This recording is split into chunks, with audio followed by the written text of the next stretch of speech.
Hello and welcome to Sunrise Cardcast, your one-stop podcast shop for all things hockey cards. My name is Eric Andrews, also known in the hobby as Hammerhawks, and I'm joined by my co-host and fellow hobbyist Aaron Goldstein, better known as Crease Collector. So another year is come and gone, and with it, that means our annual year-in-review episode is here. I know we always greatly enjoy these episodes each year, so it should be fun. But before we get into kind of reviewing the year as a whole, I have had a few things come in the mail over the last little bit, and then have picked up a few things over Christmas as well. So we'll start off with those. So first one, I know Aaron, you already know about this one, but it's still a cool card. Sure do. Actually, I'll start with something different that you don't know about. Hold on here. I just got this one the other day. I think it came yesterday from Sweden, actually. Nice. I've always kind of wanted one of these, but just had never really gotten around to picking one up, and then saw this one on Facebook a couple weeks ago and worked out a deal. It was only $25 including shipping, which I think is Not bad. very good deal for this. It's from 2003-04 in the game VIP, and it's one of the collages of Tony Esposito, but it's one of the autograph versions. Oh, nice. I didn't even know they had autograph versions. That's really cool, actually. Yep. Oh, that's cool. They are stickers, but they are pretty cool. So a lot of people might not know a whole lot about this product. It was only done once, and it was kind of an oddball type of thing where Brian and in the game released kind of like a one card per tin product that was really just kind of intended for ITG's VIP customers. And then you'd get one of these collages as like the box topper in the tin, and the vast majority of them were not signed, but some of them did get the sticker autograph treatment. So I don't remember if they disclosed what the print runs were, but they were Were they all out of, like, was it their 5,000 or something? So 6,000 is 6,000. what But like all of them were out of 600, but only some were autographed. Right. So there were 6,000 tins made. Yeah. Oh, okay. Okay. Yep. That's So really cool. only some Have of them you were autographs. So. seen any other autographs, like maybe the first 100, like similar to, the inscribed Future Watches, where you could sort of track down, say, from the serial number, how many of these were roughly signed? Yeah, I'm not sure. Maybe we can do some more digging on that. But yeah, regardless, they're not super easy to find. They're certainly not very plentiful. So obviously saw that one and thought the price was really good, and was like, yeah, that's a cool oddball piece to have. So there's that. And then getting to the cards, like I said, you already know about this one, but just a very visually appealing card that fits in my collection pretty well. From 21-22 Stature, an autograph of Marc-Andre Fleury. Beautiful card. Amazing. Yep, which of course goes well. I had the red version already that I got from our buddy Matt. Yeah. So it's a nice duo there for sure. And again, I got what I thought was a pretty nice deal on the base auto there right before Christmas. So that was cool. And then another one that you know about, which I know it's not overly common that you know about the cards that I have coming, but I know I showed you this one, again from 21-22, again a Marc-Andre Fleury card from Fleer Ultra. It is one of the medallions, and it's one of the red parallels. Yeah, those are nice. Always love the medallions. They're so underrated. And I'm glad they made a comeback there, and they're so nice. Yeah, and even just like showing it on screen really doesn't do it justice. But what's really cool, I don't know if you can see it, but it is the jersey number copy there. Oh yeah, that's awesome. That's perfect. So, yeah, I'd always kind of wanted to pick up one of the medallion parallels, and ideally would have gotten the red one, but just never really pulled the trigger on one. And then that jersey number copy popped up on eBay a few weeks ago, and I was like, that's the one. Gotta get it. That's fantastic. Yeah, so that's the mail, and then some Christmas PC editions. First up, from my parents-in-law, I got a nice blaster of 23-24 Series 2.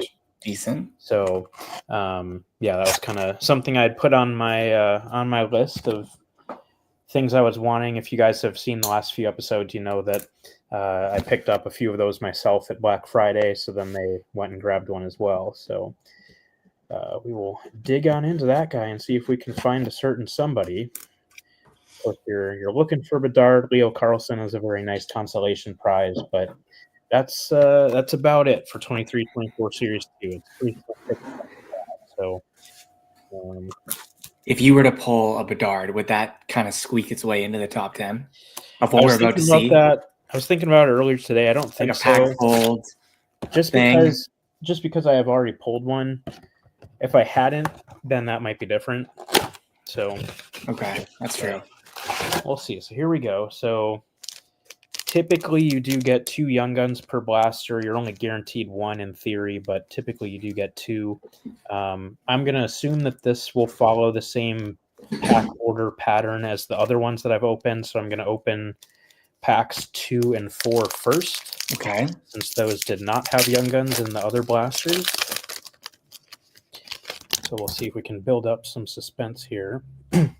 And it looks like this actually is a Young Gun. So I think maybe I got it backwards here. But first, we've got a Young Gun of Ty Cartier. Okay. So kind of a middle of the road one there. Then a Portraits of Linus Ullmark. Those will never not be funny. Yes. Yeah, we always liked those. Thought it was a fun, unique idea from Billy. See, do you like it or hate it?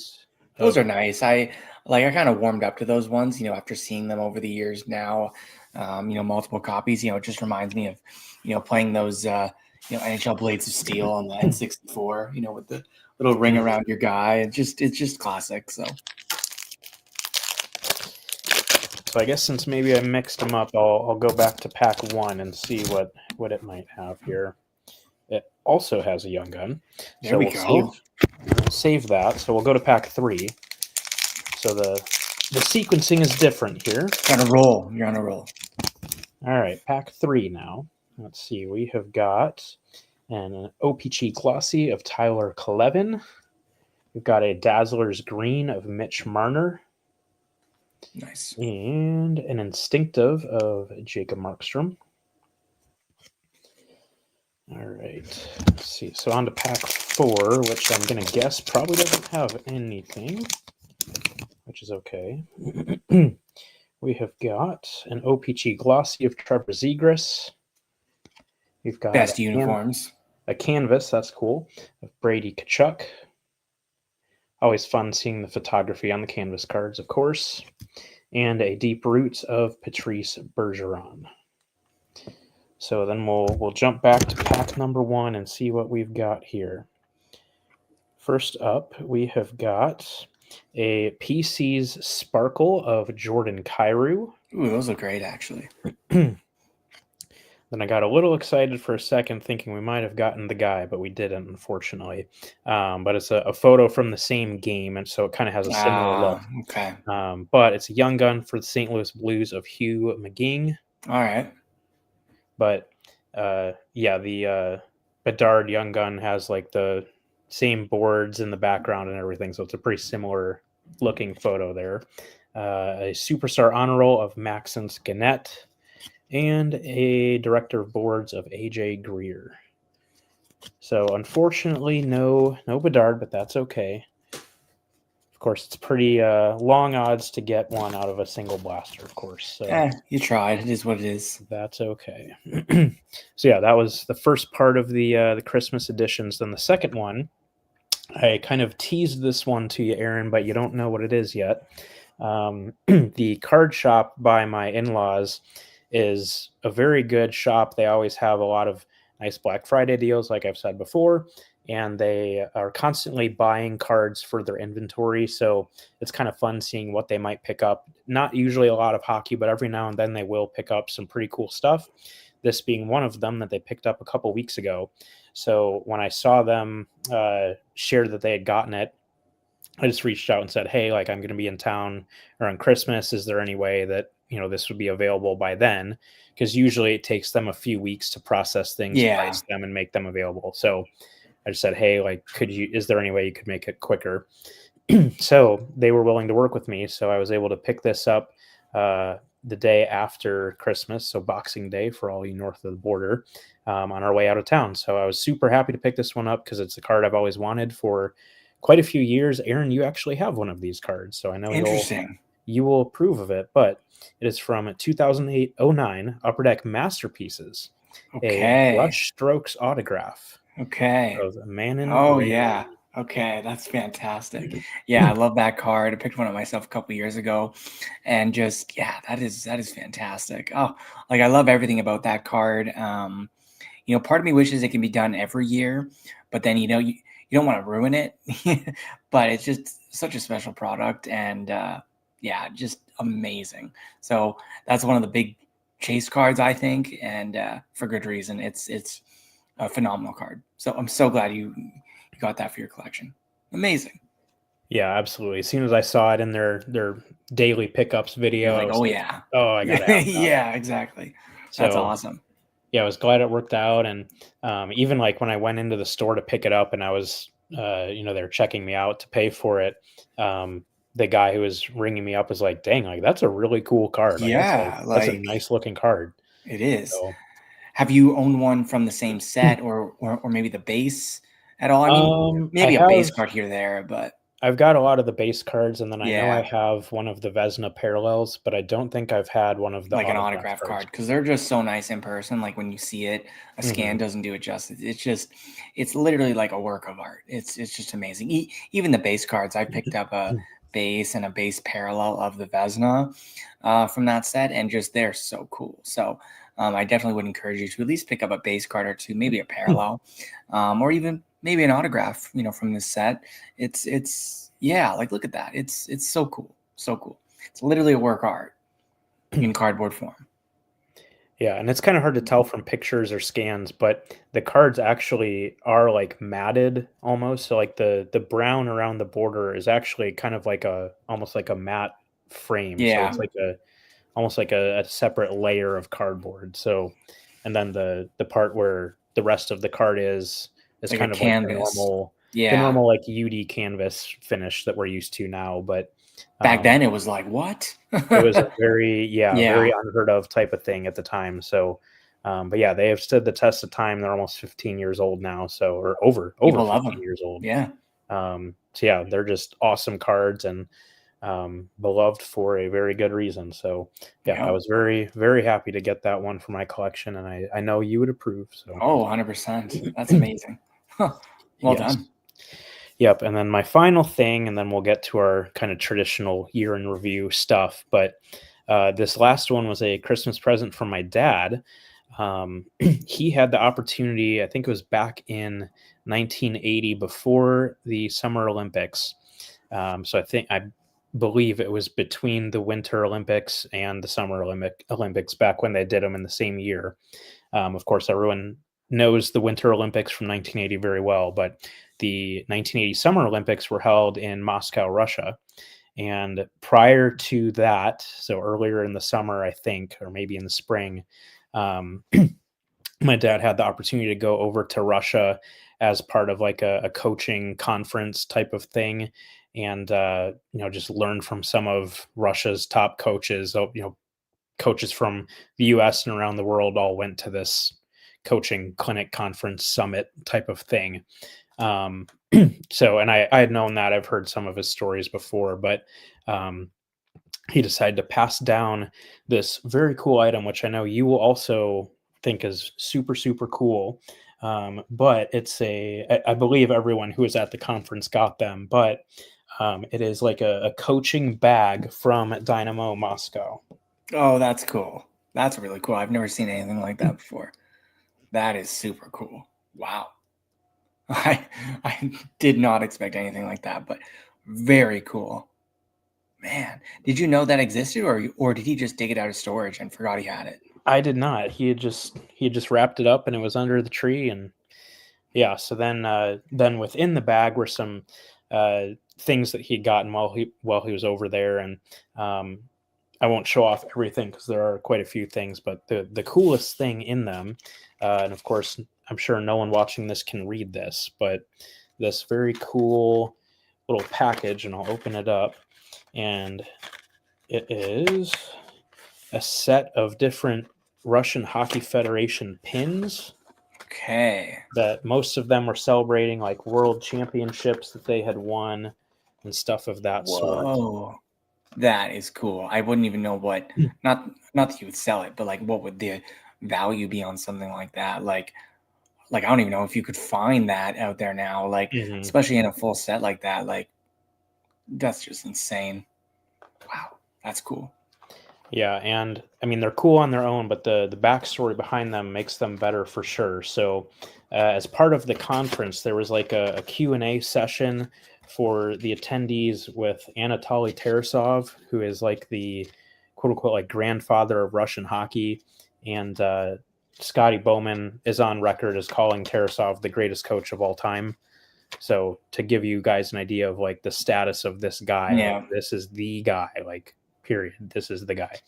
And during this Q&A, my dad he said he was pretty much like the only person there who didn't have like the top level coaching certification and like, or like a master's or a doctorate or, so he was kind of like the nobody in the room kind of. So he was super nervous, but decided to ask Tarasov, what do you look for when you're picking a player for an Olympic team? Because obviously that was, the international stage was so front of mind for everybody. So he asked Tarasov, what do you look for when you're picking a player for your Olympic team? And for most of the questions being asked, there was a translator, of course, that makes sense. But my dad said that Tarasov didn't need a translator for that question. He just tapped his chest, like heart is what I look for. Wow. So that was pretty cool. And apparently Tarasov liked that question so much that afterward he called my dad up, and then that's when he gave him Wow. these. So we got it from him personally. Yeah, these were given to my dad directly by Tarasov. So like who knows how many were given, like that's insane. Wow. That's amazing. And again, similar to the bag, you didn't know this existed. Your dad must have just forgot he had it, or just, wanted to surprise you type thing. And the story to go along with that stuff is just amazing. I'm sure that stuff will be on the shelf behind you very soon. Maybe not the bag because it won't fit, but maybe, that pin set or something. Or maybe you should keep it in the bag, to keep it, pretty pristine. But it's an incredible story. Wow. Yeah. So obviously things you don't see every day. That is for sure. Definitely not. Yeah, but I know I figured you would enjoy the bag in particular, knowing your connection to Dynamo Minsk, of course, which is different, but still a little different, but Dynamo nonetheless. So so that'll do it for my end of the year edition. So I like it. With that, we'll switch over to kind of the traditional year in review episode type of stuff. So we'll start off with our top 10 pickups, and I know we both have some honorable mentions. So Aaron, I will turn the floor over to you, and you can share about your honorable mentions. Sure. I guess for this one, usually with a top 10, we'll kind of go back and forth. But for honorable mentions, I'll just list a couple of mine, and you list a couple of yours, and then I guess for our top 10, we'll just kind of rotate, I guess. So my honorable mentions, not too many this year, but I got a couple. The first one would be, it's all the way back in 2007, 2008 from the SHL Elite set. It is Enroth and Klassen dual autographed insert, and not too crazy of a card. Not necessarily super high end or anything, but the fact that I do collect, signed, in person, type autographs in my collection as well as like sort of like a side section of the collection. I'm always trying to find, various base or insert cards that Enroth has signed, and doesn't have too many dual cards at all. So to find this one, both signed, on the same card by each player is pretty cool. I haven't seen any example like that, in all my years of collecting, especially, a card from 2007, and it came all the way from Sweden. So a really cool ad, and just, again, it made the honorable mention just because of how cool it is, and just, you're not really going to find another one of these. And it also, just for good measure, it also has Enroth's kind of pre-NHL signature that he used. So, kind of from that era, I guess you could say. So a really cool piece for the collection. Again, nothing crazy, but I just figured, hey, for what it is, I figured I'd put it in my honorable mentions. And yeah, it's pretty cool.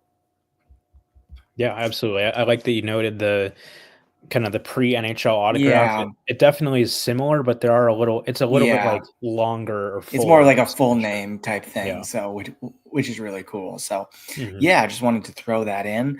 Next up is for my second honorable mention is way back. I mean, everyone loves the Panini era, but I think at the time, I don't think we appreciated what we had. I know a lot of people, and for some good reason, kind of got on to Panini and their hockey products, and maybe it was quality or stuff like that, or the redemption program came under fire. But I mean, for the most part, it was fantastic. And I see people coming into the hobby now not really knowing that this era, I say era because now it's kind of becoming its own era of cards kind of existed, and they're kind of going back and seeing these cards and how kind of stunning they are.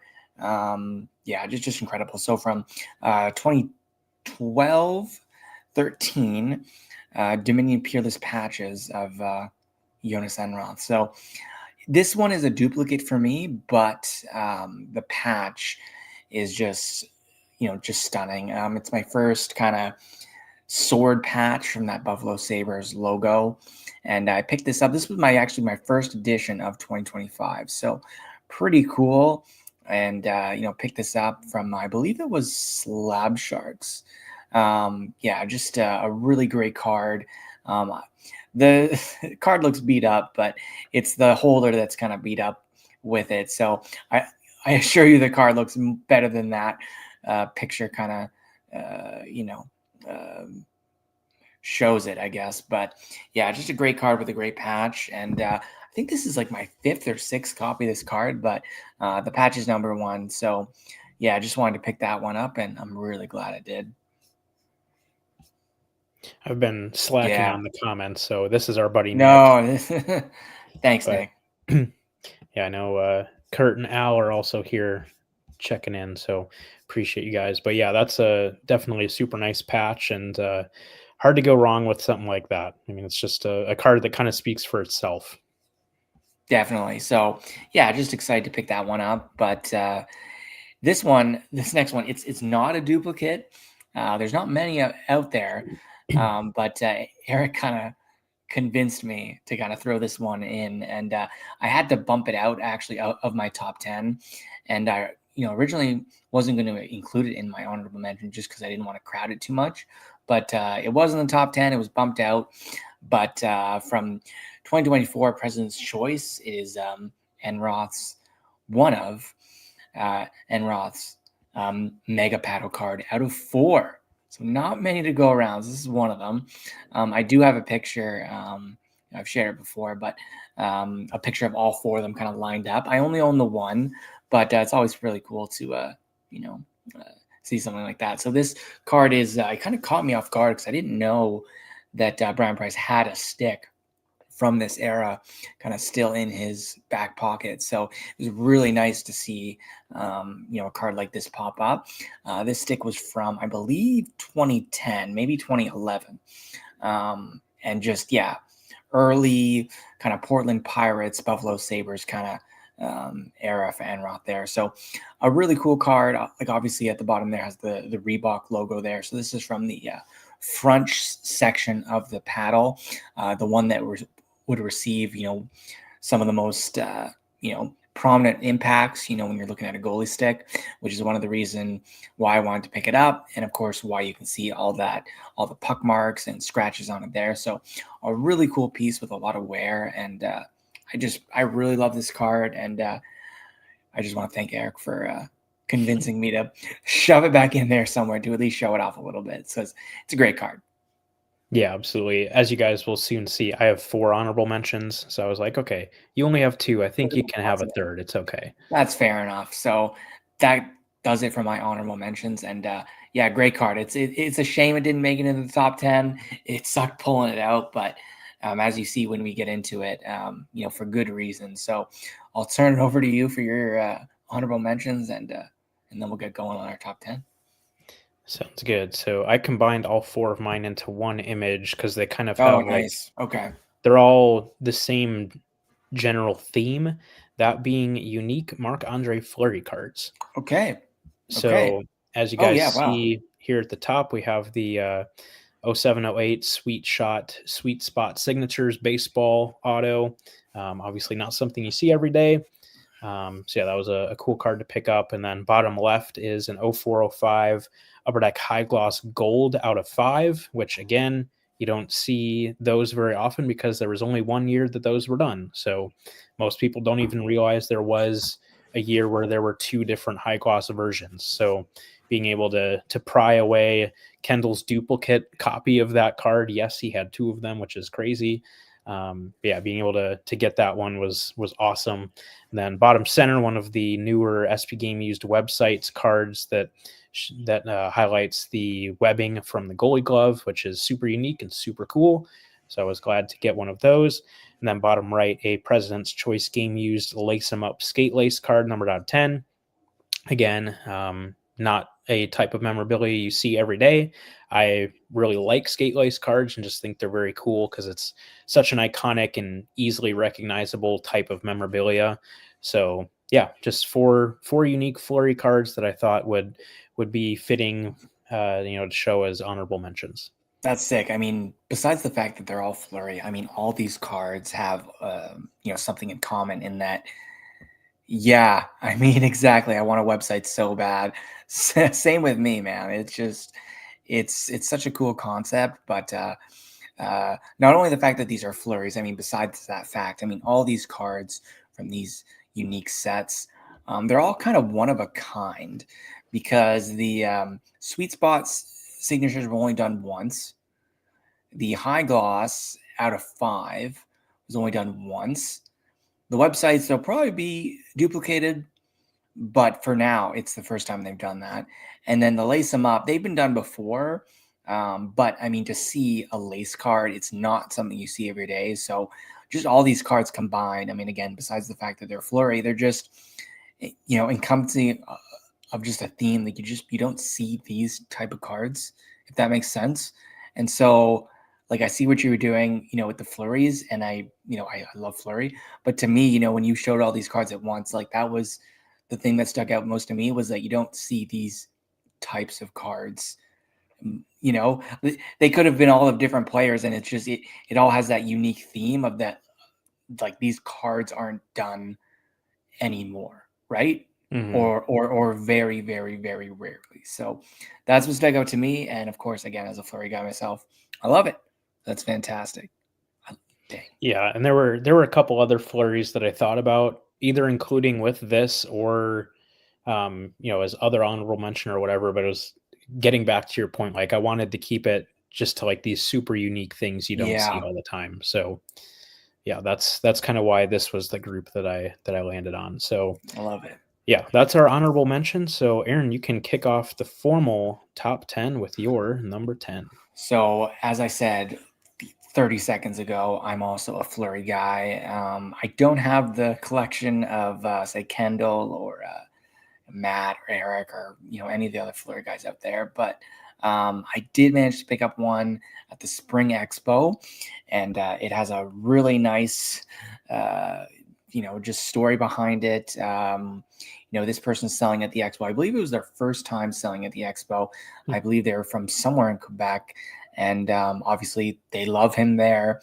And so he was selling a couple Fleuries from his personal collection. And I don't know if he was kind of getting back into the hobby, but a lot of this stuff just, from 05, 06, 06, 07-ish, like it just cards you don't see every day.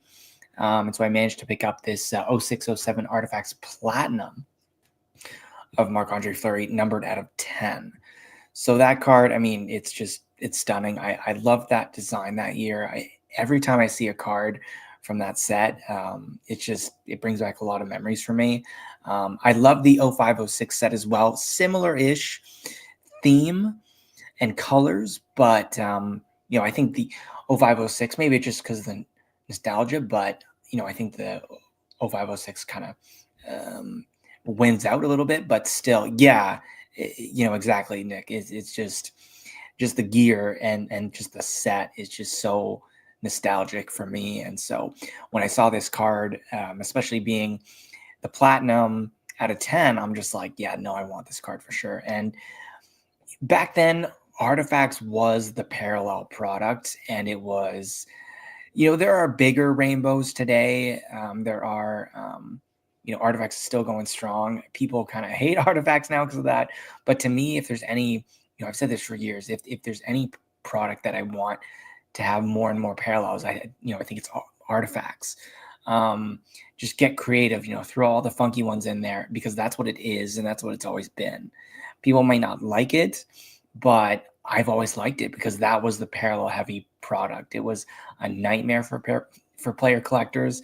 You'll see why later in my show and tell. But while frustrating, that's what it was, and it brought some really unique parallels into the market, and it was fun, and it was so cool to see those rainbows from Artifacts every year or years down the road when they can finally complete it, because that was Artifacts, and it was just something about it. It was great. And so now it gets a little bit lost in the mud a little bit with all the other parallel heavy stuff, and it's just kind of another one like, oh, here comes Artifacts.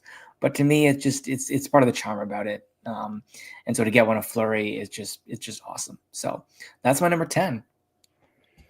Awesome. Yeah, definitely a very cool card and reminiscent of that time period for sure. So, yeah, definitely a good way to start your list.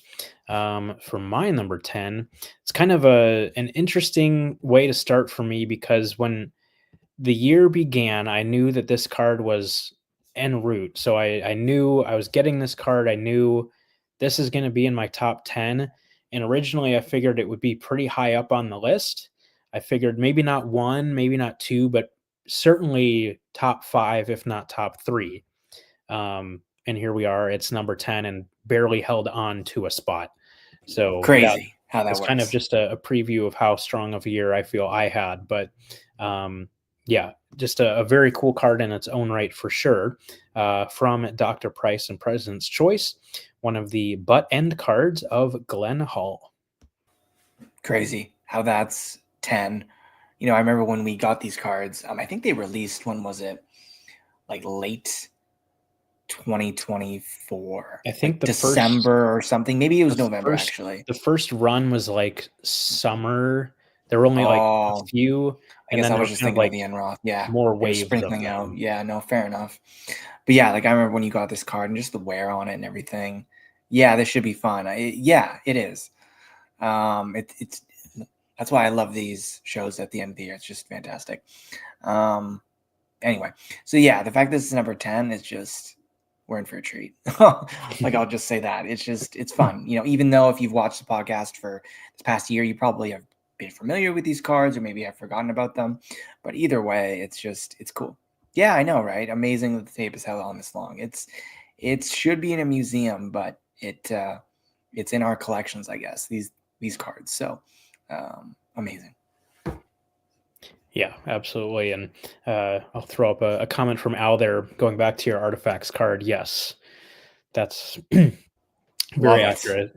When you would have someone, maybe, correct me if I'm wrong, but maybe Iginla had a base card and then like the all-star card or like whatever. Yeah. Or then if he had Legends, jersey inserts, that then those all had parallels and stuff. So crazy. I love it, but I hate it, but I also love it. So it could accumulate very quickly. So I don't envy you for that. But Al, I think you could admit, whether it's fully complete or partially complete, whatever, just seeing, an Artifacts rainbow there. I know you can do it with so many other sets nowadays, but back then it was like seeing a run of Artifacts was just like, it was awesome. Like, you got to admit, it was pretty cool. It made it worth it. Or seeing someone else do it, it was like, this is a sweet run of cards. That's what I loved about Artifacts. But I know some people hate it. I'll stop beating the dead horse there. But it just, I like it. Anyway, so we'll keep rolling here. That was insane for number 10. My number 9 is something I also picked up at the same show in the spring. And this one is from 2001 in the game Be a Player memorabilia autographs out of 50 originally of Vladislav Tretiak. Now this version is the vaulted card, is the sapphire version. I believe they did one of each. I think Kurt has the red one or maybe the green one. I'm not quite sure, but I believe it was one of some of their leftover stock or whatever it was. So I don't mind. I've never minded this stuff with the vault card. I mean, the autograph's good, the memorabilia is good. Hey, that's cool. This is my first Tretiak autograph, and it's a beauty. I've always looked around for some, whether it be overpriced or just not quite the right card. You know what I mean? Or a sticker autograph or something. I'm like, you know what, for my general goalie collection, if I'm going to have like a one-off of some of these legends who play the position, I'm going to want, a suitable card. So I got this one. It was just in a random box, kind of an unmarked box of some slabs. A lot of it was, kind of junky, but I had a good sticker price on any slab in the box, and I'm like, sweet. So I took a look, and this was in there, and the price was good and fair, and yeah, took it home. So unexpected, but it was something I wanted to add to the collection for years now, and finally have a Tretiak autograph. Wasn't looking for the jersey portion of it because I already picked up my first game use jersey of his the previous year, but it had the jersey on it. Card looks fantastic. Why not, right? So this is my number 9, and it's legendary. Yeah, absolutely. I mean, it's very hard to go wrong with a card like that, from the licensed era of in the game, and, from those early 2000s sets where memorabilia was kind of just starting to really get rolling and seeing a lot of quality stuff. And, of course, a card of a legend like that, hard signed, with the memorabilia, it's awesome. So, yeah, just a great card. And kind of like you said, like, for something like this, it almost really doesn't matter too much if it's the vault version or not for what it's Nah, doing for your for what collection. it is, like exactly. So, yeah, yep, and Kurt said he has the ruby version with a blue jersey swatch. Yeah, So, he showed me a picture of it before. It's always cool seeing those vaulted versions. One of each, I believe, from each of the vaulted products there from the Ultimate Vault. So, really cool seeing what else is out there. And yeah, it's awesome. yeah, and for those who aren't familiar with the Vault product, essentially what they were is Brian was awesome about creating extra copies of every card, like every hit card, so that if you pulled one that had damage, you could replace it and get the same card back, which of course is not how every company does that. So, of course, with that, that means that he had thousands upon thousands upon thousands of these extra cards that were fully done and made and everything, but they weren't part of the original print runs. So the original cards are numbered out of 50, like you said, but these vault copies were beyond, above and beyond that 50. So when Brian sold off in the game, he did these vault products in order to get the cards out into the market, but wanted to make sure that people knew they were not part of the original print runs. So that's why you will see a lot of in the game cards that have those vault stamps on them to differentiate them from the original copies so that people weren't confused. It's one thing even for a numbered out of 50 card, but he did it with all of the one of ones and everything. So of course you don't want 2 cards that people think are one of ones when one was actually just a replacement stock copy and not the actual one. So, yeah, I know you guys listening right now probably already know that, of course, but some might not. So, yeah, but just a very, very cool card and a piece of hockey history right there. So, Yeah, I mean, well said on that kind of rundown. I never, minded the fact that he kept a lot of extras. I know for the fact that he had a very, I know with other, companies and for good reason, have a certain I guess, expiry date or whatever it is. But from other people and dealing with Brian about this stuff, regarding replacements, he was quite, generous with that.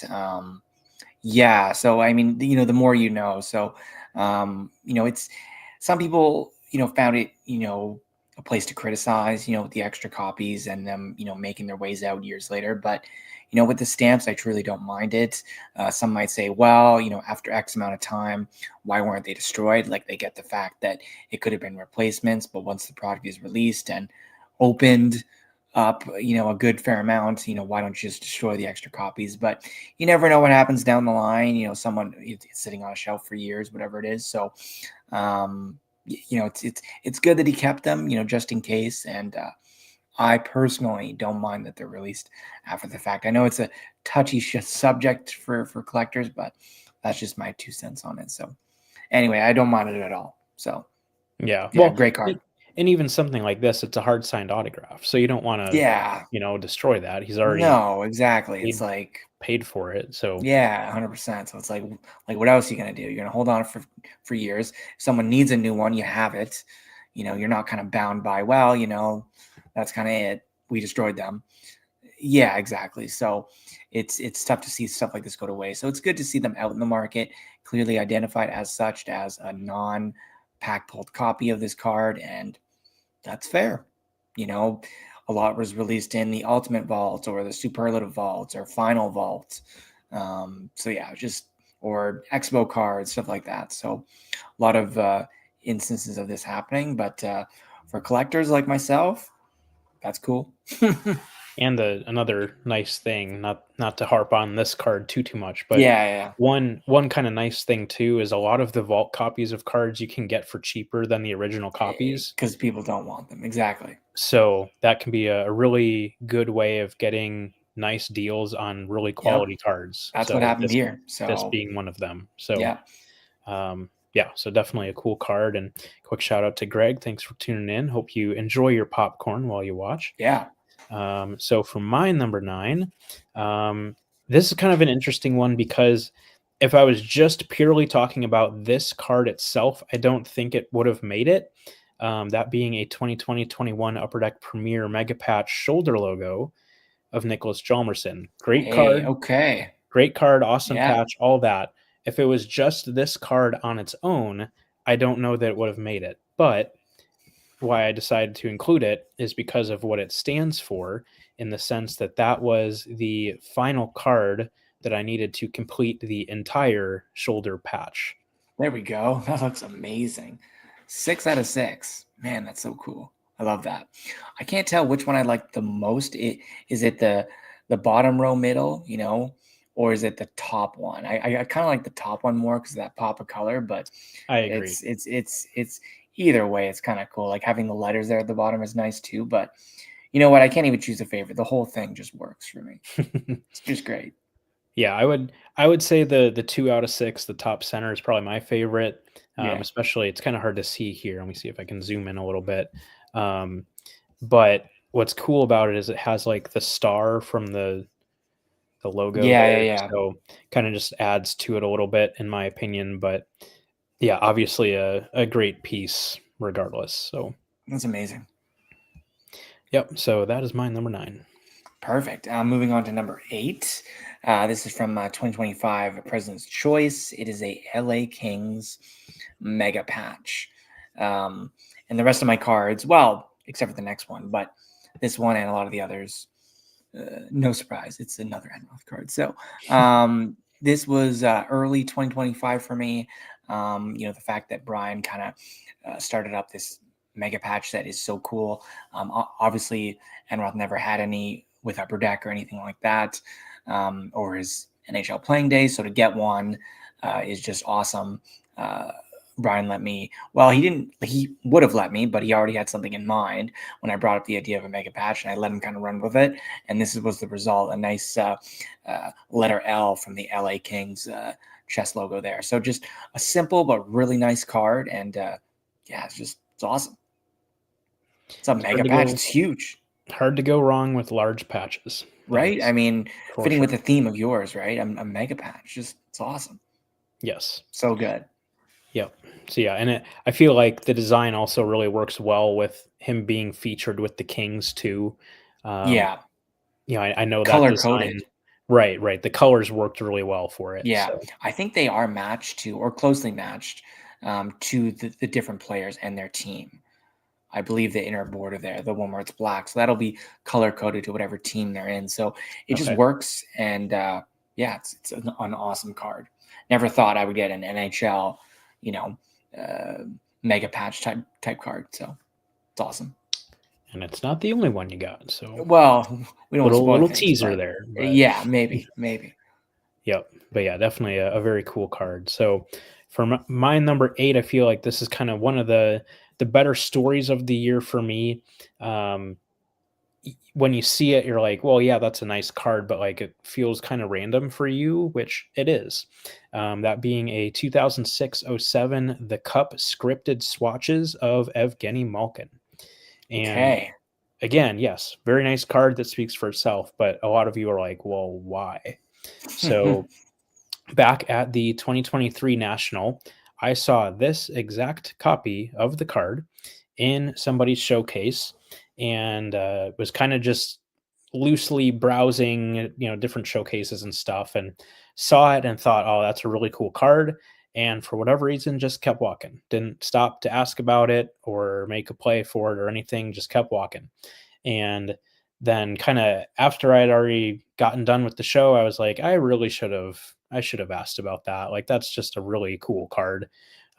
Very reminiscent of that era, really cool looking card, rookie year auto patch of the top guy. Like, that's a great card. Um, but again, for whatever reason, I didn't. So I kind of regretted it. And ever since then, I had kind of thought about it every few weeks or once a month or something like, like I really wish I had Really? at least asked about it, like if he wanted $1,000 or something for it, then it would have been like, okay, no problem. See ya. Cool card, whatever. No big deal. But, just having that like unknown and like unanswered resolution, so to speak, of like, like I just wish I had asked about it or something. Um, yeah, Jared, I know you're a big Penguins guy, so I know you appreciate that one for sure. But anyway, yeah, so like once a month or so, I would think about it and be like, oh man, like really wish I had at least asked. And every now and then would go on eBay and just, see if one would pop up, whatever. So then this summer of 2025, this copy popped up on eBay. And when I first saw the listing, I knew that it looked just like the one I had seen. I didn't know it was the exact copy at first, but ended up reaching out to the seller, kind of going back and forth. And at one point, I just said, hey, where did you get this? Like, did you have this at the 2023 National? And he was like, yeah, like I picked it up at the 2023 National. So I was like, okay, like this is literally the card that I had seen at the show. Like Wow. I gotta have this. Like I this didn't know is that. I yeah, I yeah. didn't know that So because when you first showed it off, you were like, "Oh yeah, it's this backstory," and I thought it looked similar, but I don't think you shared that you did eventually find out that it was the card. It was always sort of a question mark, but to actually have that confirmation now is just that's cool. yeah, so he had originally had it listed on eBay for something crazy, like just like way too much. And then he sent out an offer that was like 50% off or something. So I was like, okay, like he's clearly willing to work on the price. So that's kind of what triggered me reaching out because at the original price, I was like, okay, cool. Like there's one out there, whatever. Like that's just way too much. But then when the half off offer came through, I was like, okay, I might as well see how much room he's got on it and going back and forth, then find out it is the exact copy. And at that point, I was like, yep, like I got to have that. Al, thanks again for the reassurance that I was doing the right thing of buying it. Even though I think the price is maybe a little bit high, maybe a little bit more than what's fair, it was still within reason. So I was like, like 2 years later, I have got the opportunity to right my wrong and get the exact card. You got to do it. So, and then it ended up being the Saturday of the 2025 National. So literally 2 years later from when I had first seen it that I ended up agreeing to purchase it. So yeah, definitely a super cool card, nice card in its own right, but having the backstory to go with it definitely is kind of what put it at the spot where it is. Just the card on its own maybe would have snuck into the top 10, probably would have been close, but having the backstory definitely boosted it up a bit. That's awesome. I love hearing the story. That card was destined to be pre-seed. Yeah, well said, Al. I mean, it's the stories for me that really just bring this hobby to another level. For me, it's not about collecting cards. I mean, at the end of the day, it is, but it's about the stories surrounding these cards, and that's what makes the top 10 so exciting. For me, it's not about the guy. Like, let's be honest. For me at least, for me, it's about the stories of how these cards came to be in your collection, right? So it's an amazing story. I love how I was provided with that little update just now that it was that exact copy. That's just amazing. So congrats on that. And yeah, what a great spot there to put it in. Yeah, and like to kind of go on that, even though I only laid my eyes on it for like literally 2 or 3 seconds at the show, what I vividly remember was that there were the gold stripes Yeah. along the edge of the patch. Yeah. Like it was a very apparent number patch that had both of the gold edging on the sides, had a very bold, well-centered autograph, all that. So that's what I remember. So then when I saw the copy, I was like, man, this looks the same. But then hearing from the seller, yeah, like I got it at the 2023 National, it was like, yep, like that is literally the card. Yep. So. Yeah. Especially, and I'll say it every time a Penguins patch, for the most part, is posted. I'll always love their that certain fabric that they use. It's really cool. I always forget the name, and Eric always remembers the name. So It is the Glacier Twill. Glacier. I was gonna say Avalanche, but I know that's not true. So the Glacier Twill. So which the Avalanche also use. Yes. So that's where I got the Avalanche from in my brain.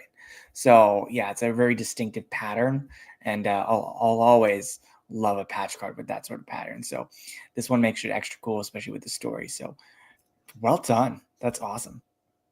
Yep, 100%.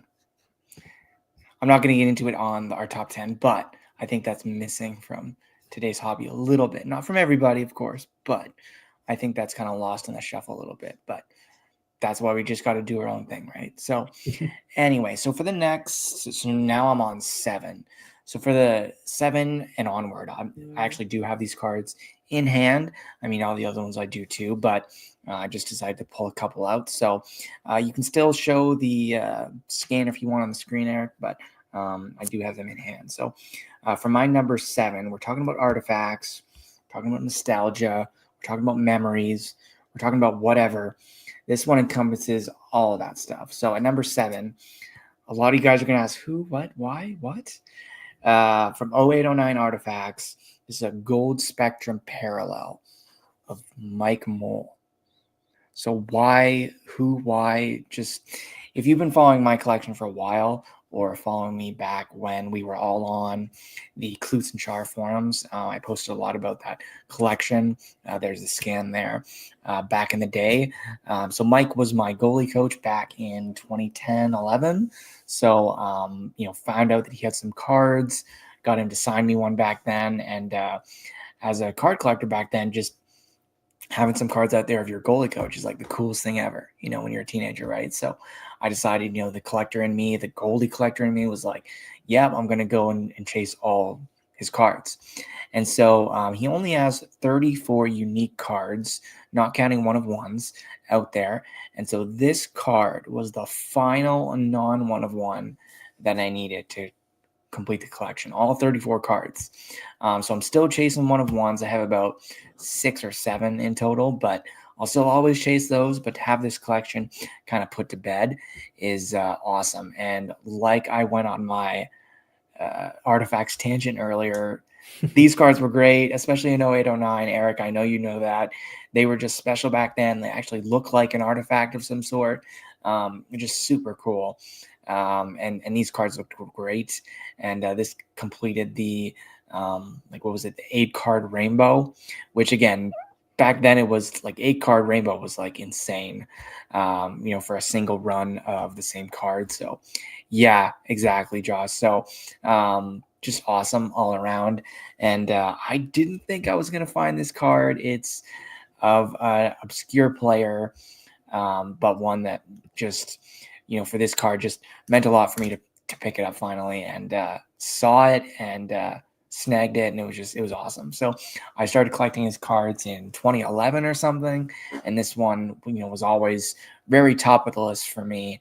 And finally in 2025 it happens. Like, that's insane. So 14 years later, which is just nuts. I know you experienced collectors out there will probably have a story or two like that, but this one is is mine. And again, a lot of people, this card won't mean much to them, but for me, it's just a really cool card. So it looks fantastic. Hard to see from the light here, but it's just an awesome card. Yeah, I love that year's design for the Artifacts rookies. They look awesome. Hjalmarsson is in the same rookie year, so he has some Artifacts rookies as well, and all the parallels and stuff. So yeah, just great looking cards. I'm curious to hear, what do you remember when you got the 1 of 1? Yes, good story behind that. It was 10 years ago. It was in almost 10 years ago. It was in 2016. And it was kind of funny. I was actually working an internship at the time for school. And I took a little lunch break to Tim Hortons, for all you Canadians out there. And I remember just sitting and, checking my hobby or my blowout cards, forum, logging in and seeing my messages. Someone had wrote to me. And I actually found out before that they actually replied to my Mike Mole collection thread that I had up there from years ago. I actually visited the thread, when I picked up this card, just kind of reminiscing, and that I was looking for this card back in the day. And this person saw online that I posted on blowout forums, and created an account just to kind of throw a comment in my thread being like, hey, like, I have something you might need.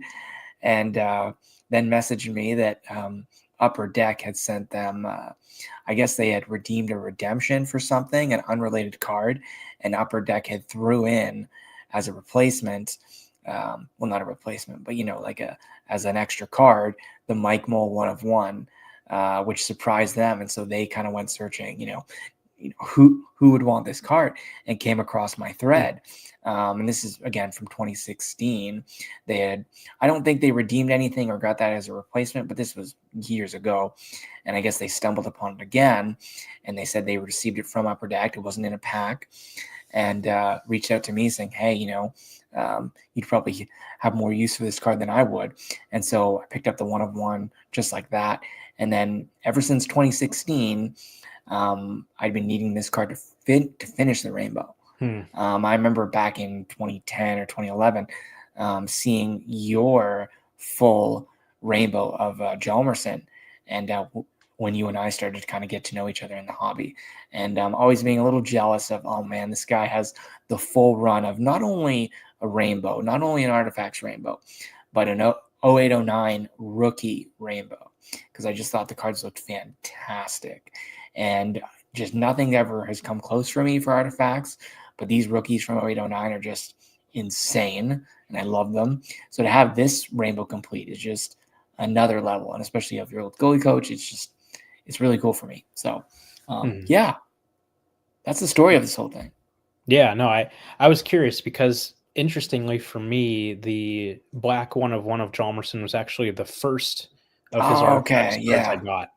Okay. It was kind of, I hadn't decided to collect him at that point. I think I maybe had like his MVP rookie and like OPG rookie. The 1 of 1 did it. Was it just on eBay or something? Or yeah, I won it on eBay like after release. But you liked him enough to go after the card. Yeah. So it wasn't like you pulled it or whatever it was. Yep. Okay. Yeah, and of course, I mean, he was a pretty, lesser known, lower end type of prospect at the time. So not really too many people were going after his stuff. So I was able to get it. And then that kind of is what started, I was like, well, like I've got the 1 of 1. I like him as a player. Like I'm going to Let's do start it. really going after this guy. So yeah, just kind of funny. And then the out of 10, the Silver Spectrum was the last one that I needed for it. So that's great memories, man.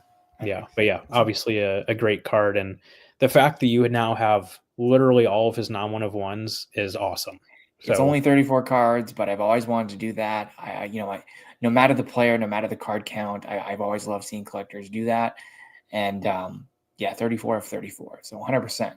Finally, I didn't think I was going to do it. Honestly, I say that a lot in this podcast, but I genuinely didn't think I was going to do it ever. So finally happened. I mean, it's a no-name guy out of 5 from 16 years ago. Who's gonna put that for sale? Like, kind why? of makes sense. So, like, anyway. Yeah. So yeah, obviously awesome that you were able to track that down. And he still plays. Actually, he still plays in the Allen Cup here in Ontario. So still kicking. He actually set the record for most Allen Cup wins. I think games played for goalies. So he's still playing. Cool. Very cool. Anyway, so that's my number 7. Yes. Yep. So for my number 7, this is a card that we were fortunate enough to pull on the show, actually. That's right. The first of its kind in my collection. And of course, when you pull a card that fits your collection really well, it's super exciting. But when it's a pretty significant card on top of that, it's even better. So this one came out of a single box from 24-25 Upper Deck Clear Cut, a crystalline auto red, numbered out of 35, of Connor Bedard. Man, I love the red. I know you love the red too, but it's so good. That's amazing. Oh.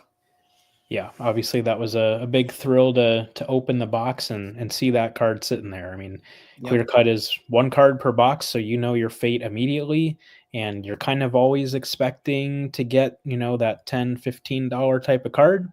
So then when you lift up the lid and you see the name and the autograph like that, and it's like, okay, here we go. That's awesome. That's amazing. Congrats on that. That's just huge. So first of many Bedard autographs, I hope. We'll see. I definitely would like to get a rookie year autograph, but I've been really picky on that. So one of these days, I'm sure I'll get around to it, but just haven't quite found the right thing yet. So, but yeah, to pull one for your collection is obviously awesome. So, and you've had like a hot hand this year, with our breaks that we've been fortunate enough to do. So to kind of cap that off the year with pulling something like this, it just is awesome. So well done. Yep. Not too much more to say about it. It's a great card, great player. It's red. It's perfect. Yep. So that's awesome. Yep. I guess moving on to number 6, I'll try and speed up a bit. I mean, there's some more stories at the end, but I'll try and, because we're already over an hour, which is great, which is fine. But anyway, we'll see how true we actually make that. We'll see if we actually do speed up or not. But anyway, for number 6, this card I hadn't seen before. I've heard about it and seen it on the checklist, obviously, but hadn't seen it up till now. It's from 2017, Leaf Superlative, and it's from the Shield subset. So this is Enroth's first game use Shield. So yeah, pretty cool. And yes, there's a spelling mistake. I know that. Still, I don't care. I think this card's awesome. It's from the I believe it was 12-13 anniversary jerseys for the 40th anniversary Sabres jerseys that they wore that year. The blue ones, they're just super cool jersey. Always loved it. And this one is from that. Just a special card. It is unlicensed, but I mean, it was Enroth's at the time, his first game use Shield. So beggars can't be choosers. And having a Shield come in at number 6 is pretty crazy. So licensed or unlicensed, right? So yeah, a great card. And I hadn't seen it until now, and someone pulled it this year actually. So you never know, right? So glad I can wrangle that one into the PC. Yeah, absolutely. I mean, and I know I said this to you recently, but this just speaks to how good of a year we both had. If someone told you January 1st, 2025, that an Enroth Shield is not going to be in your top 5. I probably would have told them, did I start collecting Connor McDavid or something? Like, not that I would. I mean, I love McDavid, just FYI. But yeah, like I wouldn't have believed them if this was coming in at number 6.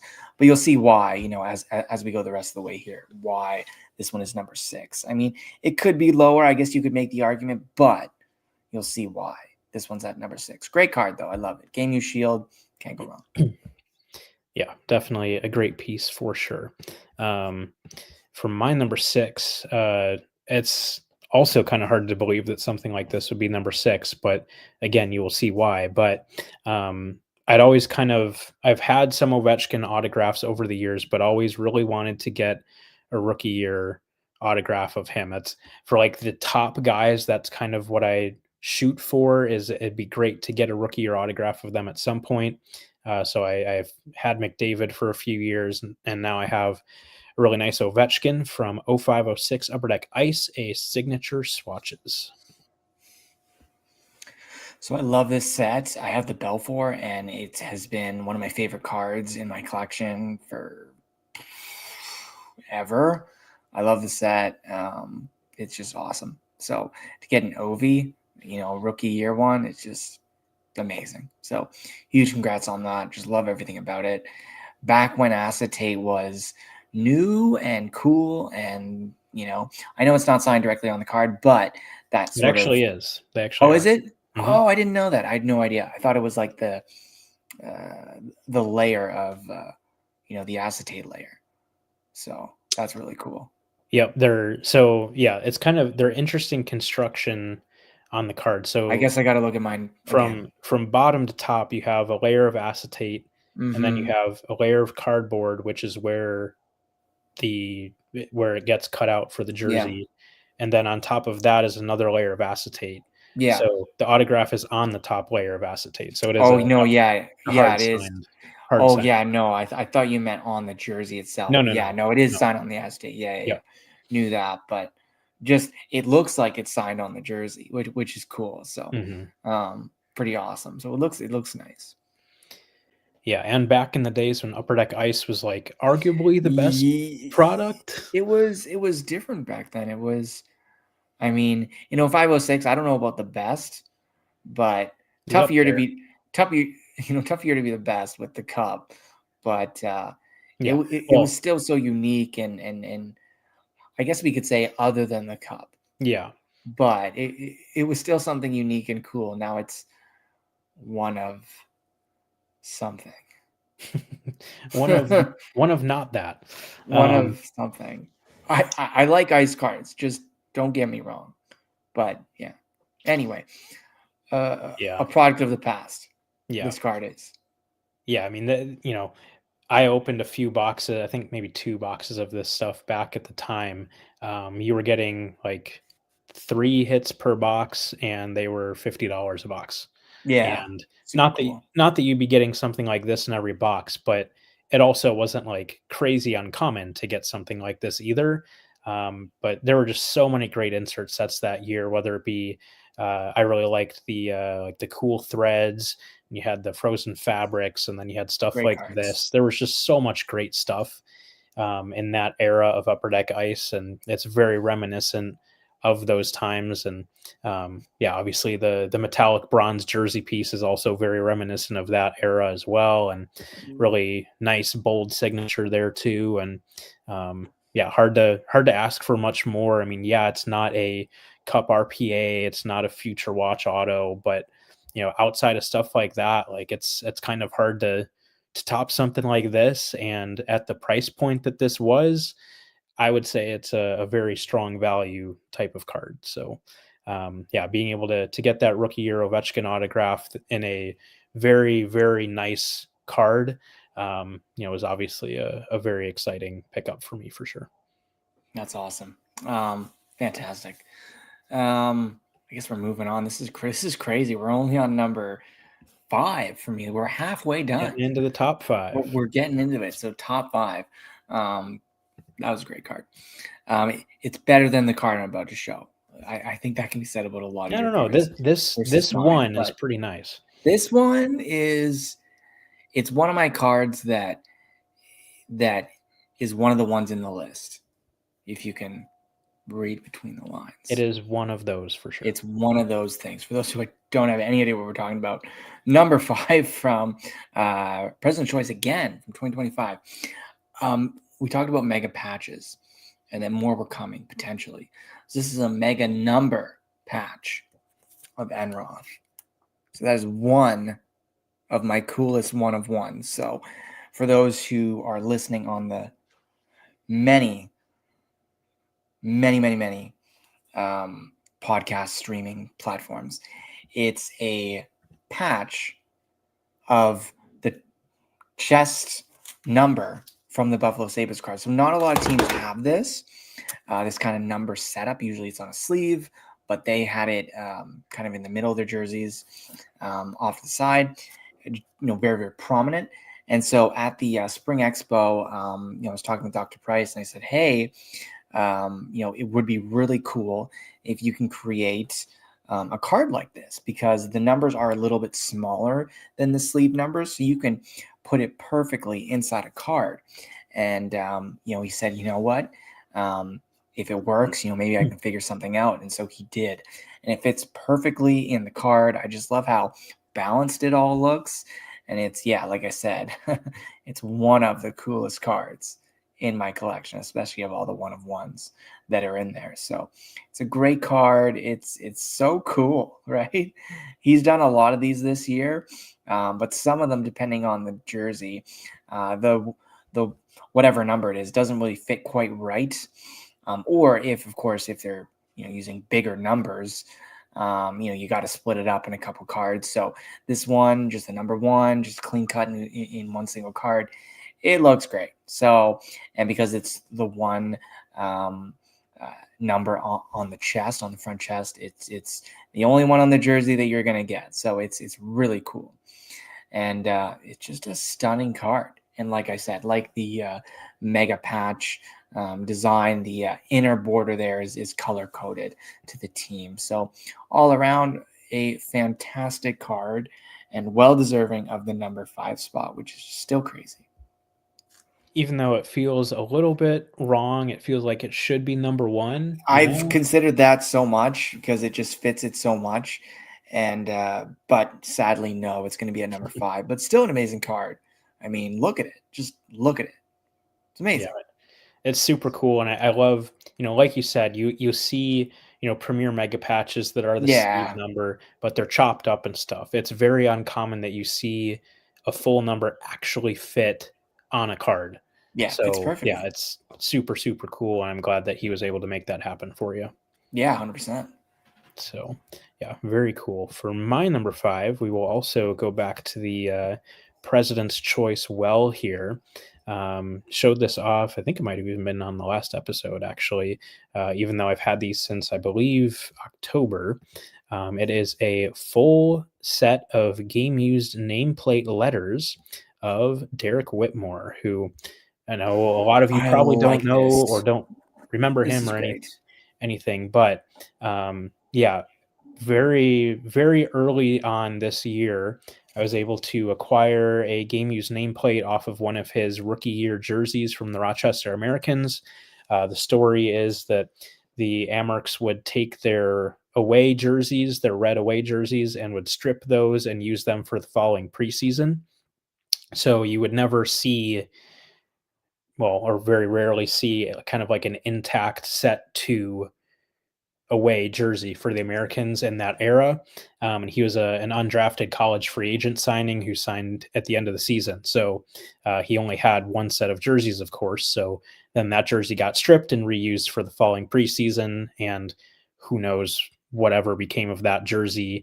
It would have been one of the Reebok Edge 1.0 jerseys, and then they switched to the 2.0s the following season. And so who knows if that jersey literally even exists in any fashion anymore. But the nameplate was removed, and a guy who collects memorabilia of the Amerks was fortunate enough to acquire the nameplate from the team shortly after. And over the last, 2 years or so, we had been, gotten to know each other a little bit through Facebook, and he knew that I collected Derek. So he reached out and said, "Hey, I've got something I think you might want, let me know." So I was like, "Yeah, that's super cool. It's probably the closest I'll ever come to owning anything related to that jersey. So I would love to have it." So I got it from him for whatever, like $15 or something. And it had just been sitting around in my office, essentially collecting dust. Cause like, what do you do? Like, yeah, I guess you could frame it or whatever, but like, it's just kind of weird, essentially having a strip of fabric and not really knowing what to do with it. So even when I acquired it, I was like, man, it'd be really cool to make cards with it one day. Didn't really have a game plan for that.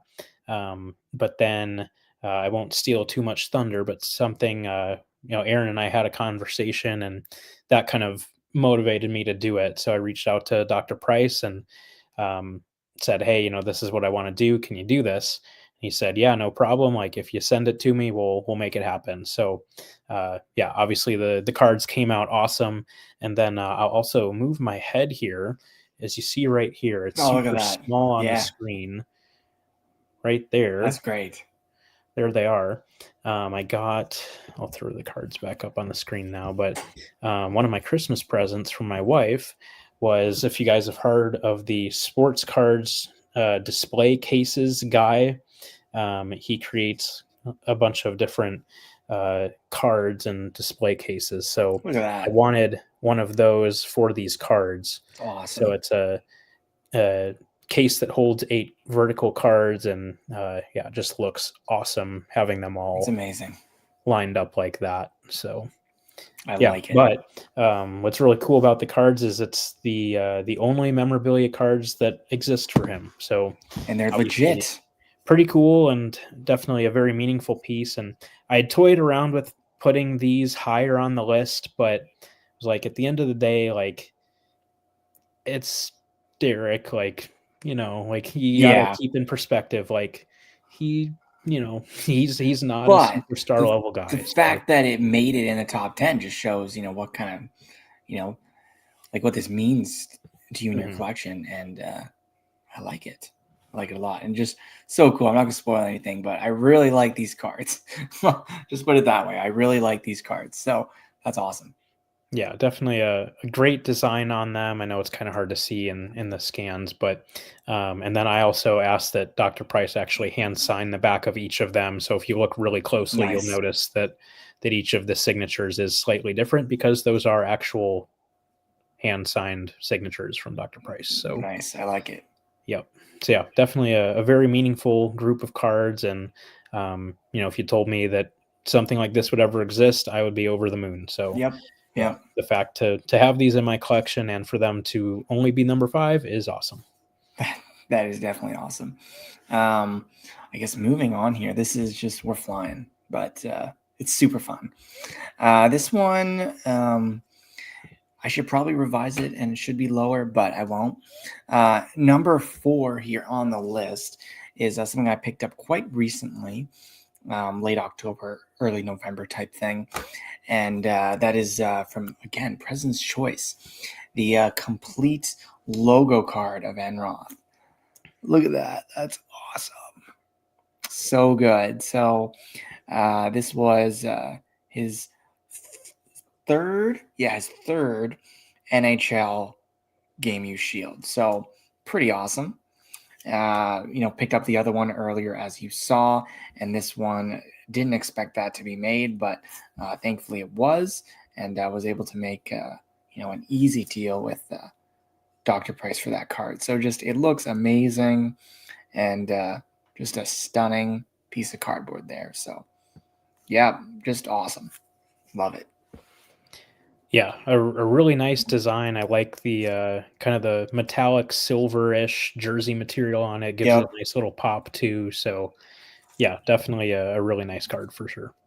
Yeah, stunning. I'm not going to spend too much time on it, but it's a shield, and everyone loves shields, so there it is. Absolutely.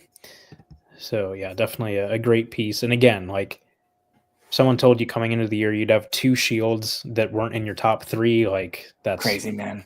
pretty Insane. cool. So Yeah, absolutely. So on to number 4 for me. I kind of figured for quite a while that this would probably be number 1. So again, the fact it's number 4 just tells you how good of a year it's been. You could make the argument it should be higher, and I would not disagree with you, but I ended up putting it at number 4. A card that, again, entering the year, I knew it was coming. It was already in the works with Dr. Price. But didn't arrive until like mid January ish. So it falls into the 2025 category, but definitely a big time card for my collection. A game use stick handle 1 of 1 of Connor Bedard. Insane. And I mean, you can go through the backstory, but I believe this is an international piece of memorabilia. It is, yep. So it's a rookie year stick that was used in the 2024 World Championships. So good. Which, if you let me zoom in on it a bit here, I was sure to have him make note of that on the back of the card, because I thought that was, a pretty noteworthy thing. Like, not only that it's from an international competition, but it is a rookie year piece, which to me makes it a lot more meaningful than just some random stick piece from this year, for example. So being able to have that documented is super cool, and definitely makes it an even better card in my opinion. And what's another kind of interesting thing about this card is the card had actually already been made using the actually let me pull it up on my phone here. I know I have it somewhere, but Brian had actually already made the card using the kind of like quote unquote current stick handle design. Yeah. And sent out an email to myself and a few other Blackhawks collectors and stuff like that and said, hey, here's this card. Do you want it? So this is what the card originally looked like. Okay. So that was the card that I was offered. And I said, hey, I'd love that. I'd love to have it in my collection. Yeah. But could you take the memorabilia out and remake it using that design? Because I think that it's a great design is just so much cleaner and more elegant and just feels more significant. It is nice. So, I said, hey, if we can do that, that'd be great. Yes, it costs a little bit extra to have him remake it, but it was very much well worth it in my opinion. So amazing. Yeah. I love that design. I think it was like the 2017 design. Yeah, something from around the early there. days of President's Choice. Yeah. The first one was the gold one, and then the second one was the silver one here. So pretty cool. So amazing card. I love the fact that it's a national team game use memorabilia card. That to me just it makes it rank so much higher, and the fact that it's Bedard is just insane. So that with the autograph you pulled earlier is just amazing. So love it. Yeah, couple really nice Bedard editions this year. There was also a stick rack Bedard that I got. I think they were numbered out of 5.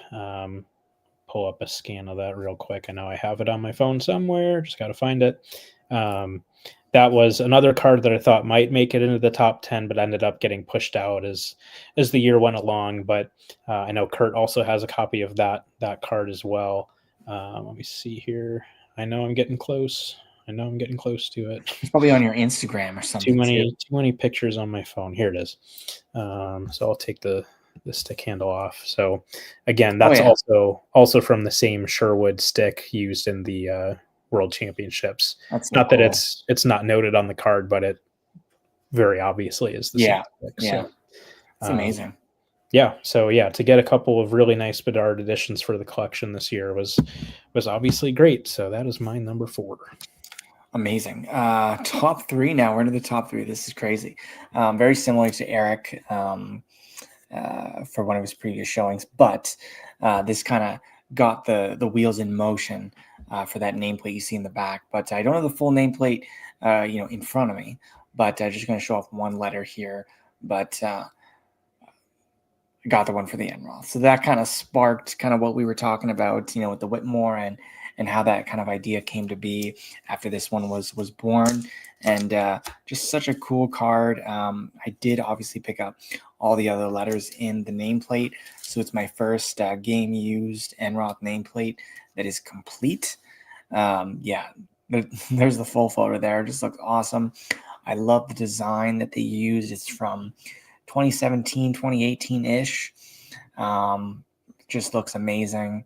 Back when we originally showcased it, Brian provided me with a proof of what they would look like, and to have the full kind of image of the close-up headshot image on the right that you can see kind of blended into the card, and then on the left where their memorabilia is, you can kind of see it when you zoom in on the card, but a faint kind of jersey kind of design kind of worked into the card there. Kind of hard to explain, but if you saw it in person, you kind of know what I'm talking about. So right around where the letter is on that piece of the card, there's a little kind of jersey kind of effect there, which is cool. So overall, for a nameplate card, it is very well designed, very old in the game, if I may say so, and just a great card. And the fact that it's complete definitely moved it up far up on the list for me, and it's fantastic.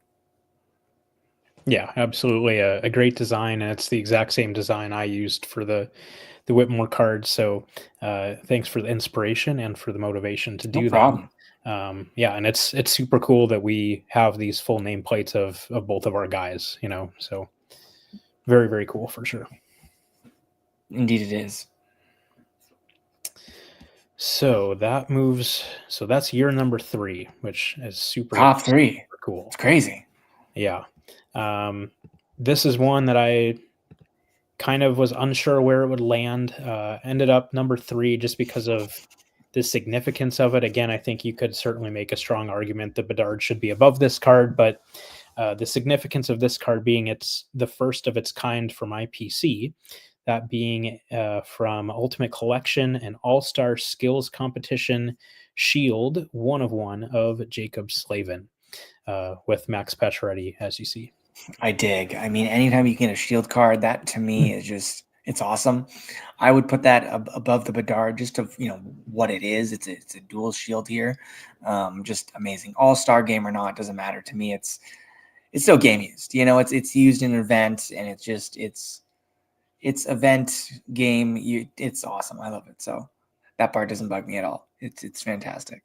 So I love it. And yeah, look at that, patches on there too. So fantastic. And I would say another case for it being in this spot is the help that I had from the hobby community to get this card home. So I had first seen this card. I spotted it in one of Grant Patterson's Expo preview images from the fall 2024 Expo. He always posts pictures of his showcases and says, here's what I've got. Like, hoping to see you guys at the Expo, whatever. And I spotted this card in one of the images and was like, oh man, like, got to make that happen. Of course, I'm not going, so it might be a little difficult. So started asking around, and there were, I think, at least like 4 different people involved in getting this to me, but perhaps most notably our buddy Glenn Barracuda, as a lot of people know him, and then Josh Packham, who I know you're tuning in tonight. So they were instrumental in getting this card to me. Glenn was the one who actually bought the card from Grant at the show, and then he was able to get the card to Josh. And Josh and I, for a number of years, have kind of accumulated each other's international mail and then sent larger packages to each other to save on shipping. So yeah, Glenn got the card to Josh, and then it was very much so the highlight of the last package I got from Josh earlier this year. So obviously a great card, a hugely significant card for my collection, just for what it is, being the first PC shield that I have. I had a shield card before, but it was kind of just always intended to be a trader because it wasn't a player that I collect or anything. So for this to be the first shield of a PC player in my collection is awesome. But then layering on top of that the backstory of how it came to be makes it even better.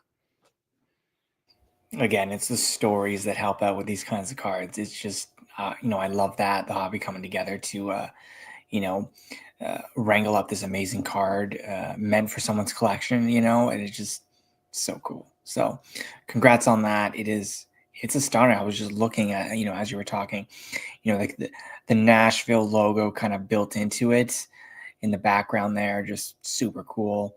Yeah, just really, really neat. So love it. Yep. St. Louis, actually. It's Or the sorry, St. St. Louis. Louis Yeah, the Arch. the arch there. Yeah, yeah, yeah. Yep. Okay. My bad. My Yes. bad. But yeah, no, a really cool design aspect for sure. I really like that about the card as well. So, and Amazing. another fun tidbit, the pictures from him in the skills competition and the accuracy shooting competition, which he actually won. So, Hey, that's cool. That's another layer of coolness right there. yep. Very cool. So you can't. It got cut off right on the edge of Shield that. part, you can kind of see it. But yeah, so literally the shield that he would have been wearing in that photo is this shield right here. I kind of like it like that. It's kind of covered, and then here's what it is right in front of your face. It's nice. So yeah, great design. Love it. I think I was thinking of Nashville just because of the colors. Mm. You Yep. know, Yeah. It's right the there gold too. and the blue. I was like, oh man. So Yep. yeah, it's so good. Well done.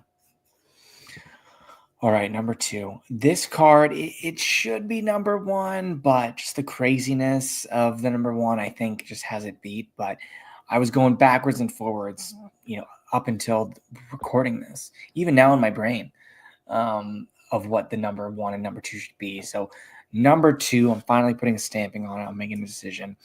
Number 2 is it pains to put this at number 2 because I love it so much. And for you guys listening, if you followed along for a while, this card means so much to me. Very similarly ish to the Mike Moll edition, but a card I've been searching for over 10 years, 10 long, grueling, sad, frustrating years. Anyway, from 14-15 MVP, it's the gold script out of 100 of Jonas Enroth. So this card, again, might not mean anything to a lot of people, especially the gold script.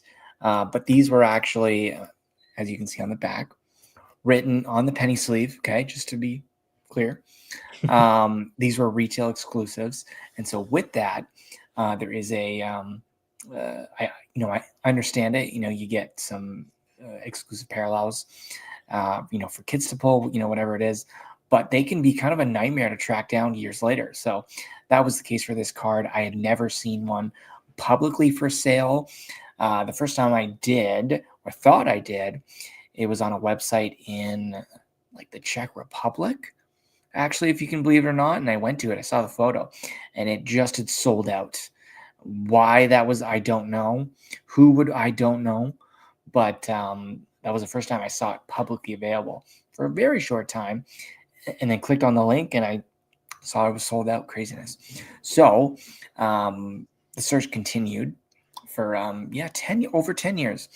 Finally found this year back in the spring. Some guy was getting rid of his master set or parts of it, and was giving away, or not giving away, but was auctioning off a lot of his gold scripts cards. So I managed to get a grand total of 10 or 11 of them just for this card. So definitely worth it.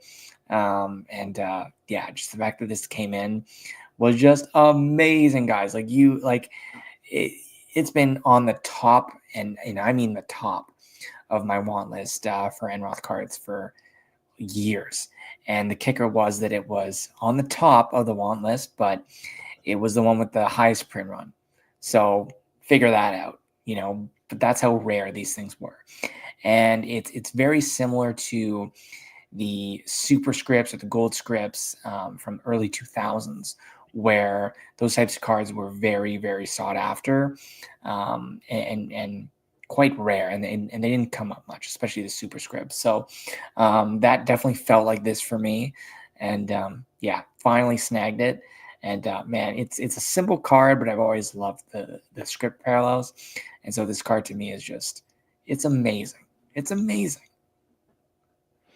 Yeah, I mean, is it a $5 card? Yes. Is it Yeah. from the cheapest product out there? Yes. Yes.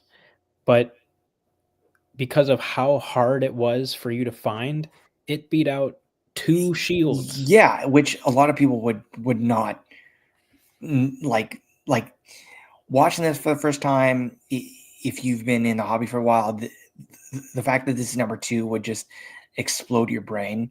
But for those who've been at it for a while, you get it. You know what I mean? Al is with the comments. Yeah, the long-term chases are super rewarding. I mean, you get it out. I mean, you've been in it for a long time, longer than us probably with Iginla. So I know you've had a couple of long chases, and doesn't matter if it's a 1 of 1, which can happen, or it's a random exclusive card from somewhere. It just means something different. So that was this card for me. So gold script out of 100. I love the gold scripts, and the fact that it took me over 10 years to find, I like the card even more. So it's just a great find. And number 2, which is nuts. It was going to be number 1 for, as soon as the card came in hand, I'm like, this is my number 1. I had drafted a top 10 list already back then because I could put this at number 1 and then let the rest fill out itself. Exactly. They don't have to be high end to mean something. And this was it for this card. So probably sound like a broken record, but I don't care. 20-year wait for me for one of the ultimate memorabilia cards that I'll probably never get, but still hoping. Yeah, it's crazy how long these chases can be. Sometimes they feel like 20 years, but they're not quite. But to actually have a 20-year chase, I haven't been in the hobby that long to have that, but I know I will at one point. And man, I'm hoping you get it, man. I really do. Yeah, our 102 mass collection was fantastic, and those cards were heavily. We talked about retail cards that they're not really heavily collected. They're hard to find, but mass collection was heavily collected, so it's just about wrangling it from the right person. So hopefully you can find that as well. Amazing. That could be your 2026 wish list right there. So anyway, I'll stop rambling on, but this gold script out of 100, number 2 for me. Yeah, certainly a well-deserved spot on the list for sure. And speaking of you're talking about the Mull gold spectrum from Artifacts and how you were always kind of a little jealous that I had the Hjalmarsson. Yeah. I even had 2 copies of it at one point. Yeah, like we talked about that, and it was like, how? Why? So yeah, and then of course, like the 14-15 MVP gold script of Hjalmarsson was not hard for me to find. I got it very quickly, which annoyed you. It's one of those things you never know, right? Yeah, and then crazy. I remember probably this is maybe a couple years ago at this point. Another copy of the Hjalmarsson 14-15 gold script popped up on eBay for a few bucks. So even though I already had one and I had no use for another one, I bought it just to annoy you. It was great. You're like, look what I picked up for like a couple bucks, and you showed me a screenshot of another Hjalmarsson gold script. I'm like, good for you, man, but also I hate this. I love the card, so it's like having multiples of that would be pretty cool, but I'm like, why can't I find this one? It's nuts. Or seeing other player collectors who collected in this era or have cards from this year and going through their collections. I'm like, oh man, this guy has the gold script. Like that's cool, but also it's like, where's mine? So it was just a fun little thing there. So yeah, and I remember this might have even been before we started the podcast, or maybe around when we started. I think you had even thought about like buying a case of blasters. I did. Just to try. I did. Yeah, I found. I think it was on eBay, or maybe it was somewhere else, or it was probably somewhere else, or maybe in person. At the expo, they were still kicking around, and so I looked online and found a whole bunch. It was probably from that same seller I saw at the expo. Had a whole bunch of stock left over, and for the retail product, you got 1 gold script per blaster box, and so. You buy a couple, it's a guarantee. Whether you pull an Enroth, who knows, obviously, but decent enough odds if you buy enough, and it's not going to break your bank. It's an old product, whatever. So I genuinely thought about it, like of going and trying to pull one, and I never thought of that for any of these cards. But this one was getting me thinking, like, because it was a ghost, a golden ghost. First time I've used that expression, but I really should use that more. It was a trek, man.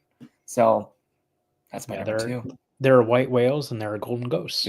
Golden whales, whatever it is. But yeah, it's a great looking card too. Yeah, and this is a good point from Nick too. How it very nicely showcases how Yeah, that number 1 on the chest was. exactly. So a little smaller than the sleeve logos or than the sleeve numbers, but fit perfectly on a card, as you can see. So it's really cool. They don't do that now for the Sabres, but back then they did for a number of years, which was unique and cool. Mm-hmm.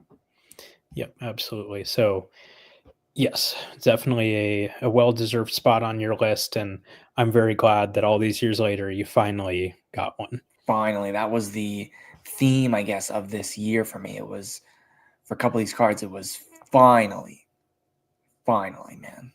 Yep. So yeah, there's your number 2. Like we said, $5 card or whatever, but a lot of significance Doesn't behind it matter. that makes it well worth the spot. For my number 2, this is very much not a $5 card. I wish it was, but it's not. But this is a card that when I was first offered it by Dr. Price, which again, I'm humbled that he thought of asking if I wanted it before anybody else, which I'm still kind of surprised he did, but he did. Anyway, so when he offered me this card, it was only a few minutes of thought went into it before saying, yep, like I got to have that. And I loved the card as soon as I saw it, but just having it in hand has made me appreciate it even more because it is just such a stunning, cool, unique piece. That being from, actually, I have it right here. So I'll kind of pull a U and check, but Okay. it's from 0910 in the game Heroes and Prospects, a complete logo, 1 of 1 shield from the AHL of Marc-Andre Fleury. That is like so sick. How is that number 2? Like that's insane, man. Like, yes, I know it's AHL, it's not an NHL, but the colors, just the fact that he didn't get much of these, he got 2, contrast to that of the amount of NHL shields he got in his career. He got 2 of these, just amazing. Just amazing. The fact that this came up years later from, a guy selling out his whole collection. It's amazing. Probably broke a lot in the game, maybe pulled this himself. I'm not sure. But this wasn't something, tossed around, for a couple sellers on eBay. You know what I mean? This was a guy, exactly. The colors are crazy. This was a guy who maybe pulled it, broke a lot of in the game and just hung on to it. And these cards don't see the light of day. Not sure if the other one, or Kendall might have the other one. He does not. Does not. Okay. He, So he hasn't even seen it. Yeah. So it's like these cards, either of the AHF shields haven't been seen of Fleury. And as soon as you showed me this card, I was like, I've never seen any of those. Like I would have assumed that Kendall had one, but he doesn't. And just, the fact that obviously he went on to have this legendary NHL career, to have something from the AHL days is really special, I think. And again, the colors, just the in the game look of these cards is it's so good. Mm-hmm. And it's like, how is this number 2? Like, how is this number 2? Well, it should have been number 1. What's kind of crazy about it is when I first bought it, and again, to the backstory, it had come from, I believe the guy pulled it, had in his collection this entire time. Okay. And then earlier this year sold a ton of his collection to Dr. Price. Crazy, man. Dr. Full Price circle. He'll go buy old cards that he made in order to take the memorabilia out and use for new cards. So a lot of the cards that he bought from this guy were vintage memorabilia cards with multicolored jersey pieces and stuff like that. That was the vast majority. And then this was also in there. So crazy. Brian was like, well, like, I don't want to, like, I want to leave. Can't reuse this. Yeah. It's 1 of 1. Which I'm glad he did. This is a kind of card that should be left as it was originally. So, but what really makes it special in my mind, like you said, is the fact that it's an AHL shield. It's one thing to get an NHL shield, and that's a spectacular card. I'd love to have a Fleury NHL shield one day, but there's so many of them out there. He's getting probably multiple of them every single season. And there was a stretch of time, when Panini was around, then you're getting, 2, 3, 4 every year from now Upper Deck and Panini. So there were a lot of them out there. There's a lot of them out there. So, it's not uncommon to see NHL shields of him, but an AHL shield, You don't see it. You won't see them. There's only 2 of them. And you've literally never seen it until this is the first time that one had publicly surfaced. Yep. So exactly. Yeah. So again, the fact that that Brian offered it to me was very humbling, and it's just a fantastic card. And when finish the story that I started, when I first bought the card, this was actually going to be, I think, number 5 on my list. But then having it in hand and just like every day, like appreciating it more and more and more and more, it just kept moving up and up and up and up. And it couldn't quite get to number 1, which you'll see why. But looking at the rest of the stuff I got this year, it was, at the end of the day, impossible for this to not be above all the rest. So yep, I totally agree. It's amazing. And just the backstory on it, the fact that none of these have ever been seen, it blew my mind, honestly. And I've seen a lot of amazing Fleury cards, both in your collection and others. I've seen a lot of Fleury Shield cards, and they're fantastic. But this one is just, it's something different. It's different and cool. And it's just amazing. Like, how is this number 2? Yeah. No, I'll pull you. Oh, yeah, look at that. So, in person, look at that. That's sweet. The metallic gold stitching is super cool. So I have the Enroth version from 2010-11 from his Portland Pirates days. So same shield and everything. So I get it. It's great. Yep. That's amazing. There it is. There's my number 2. Perfect. Okay. I guess drum roll here. Number 1. I mean, I'm really excited to know yours, but mine, mine, but yeah, it's we're talking about unique cards. We're talking about fun stories, fun backstories. We're talking about one-of-ones, all these rare cards, and this one kind of encompasses all of that, I think. And it was tough, like we weirdly tough, because the whole backstory and the nostalgia of my MVP Gold script for number 2. It hits me right there, and so it was really hard to give up that number 1 spot, even for this card, honestly. But that's how much these cards and these stories mean to me. But you couldn't leave this out at number 1. You just couldn't, especially after seeing what we just saw with that AHL shield, just so unique. And so this one,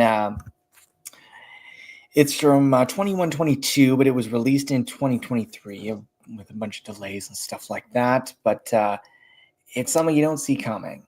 I know Kurt knows, but for the rest of you, it's something you don't see coming too often or at all. But this is from KHL Platinum Collection, and it is a 1-of-1 card of Enroth with a KHL shield.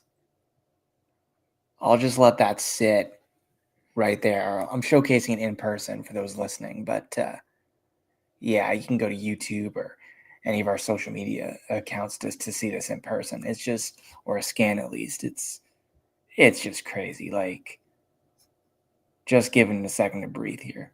Like, look at that. Yeah, like, you don't see this stuff anywhere. Like, you don't.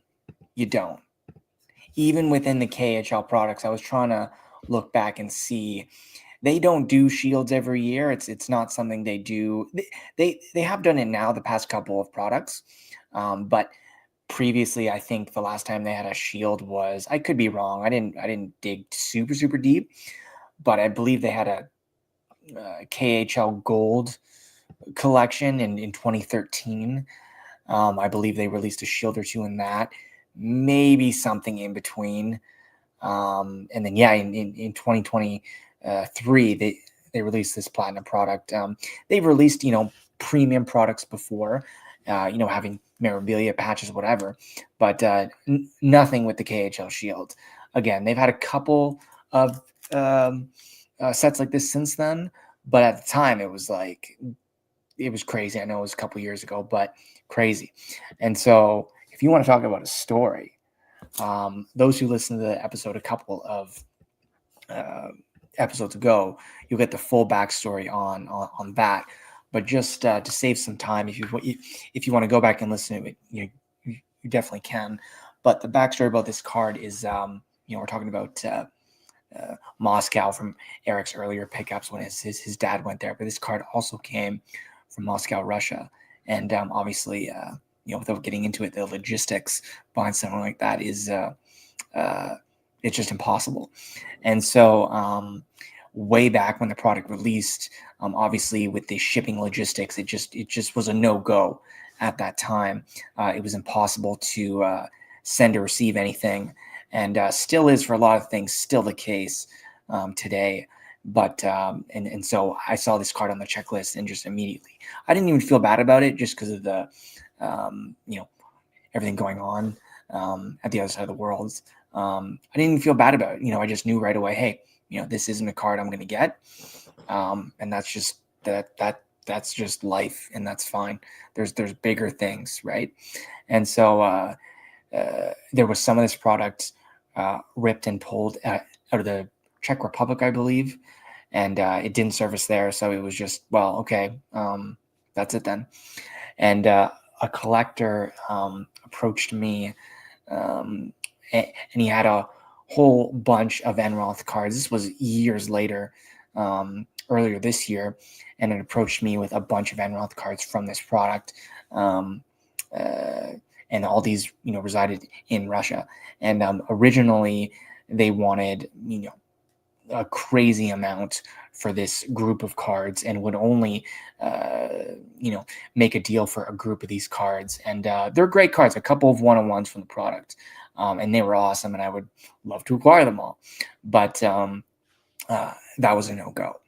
And so, luckily, I was able to make a deal, a bunch of logistics and different parties involved to make this happen, and was able to make a deal for just one card. And so in the article that I wrote on my website, I go through this whole story and what other cards were available from that product. And I think I chose well, because I don't think there'll ever be, I believe the other jerseys were sold off to fans, but I don't think there'll ever be another KHL Shield card again for Enroth. So I chose well, and if there was one card to make a deal for, and you got one shot at it, it's this one. And let's just say the tracking is unreliable at best.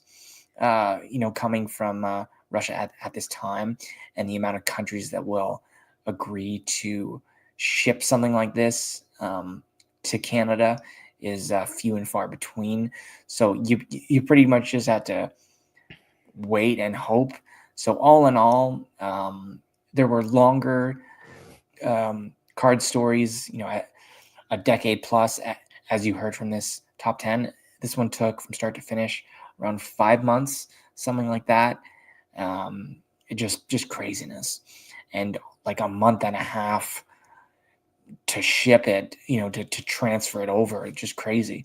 So not the longest I've ever waited for a card, clearly, but man, it felt like an eternity waiting for this thing to get here, not knowing when that would be. So on my article as well, I actually showed a photo of, me in person kind of holding the card after going to the post office to pick it up, just in disbelief that it actually made it.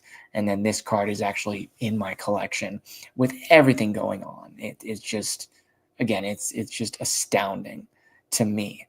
And that's why this is number one.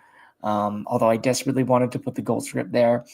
All in all, with everything surrounding this card, for what it is, for what kind of transpired to get it, it makes it a solid pick for number one. And I mean, just look at that card. You'll never see another card like that.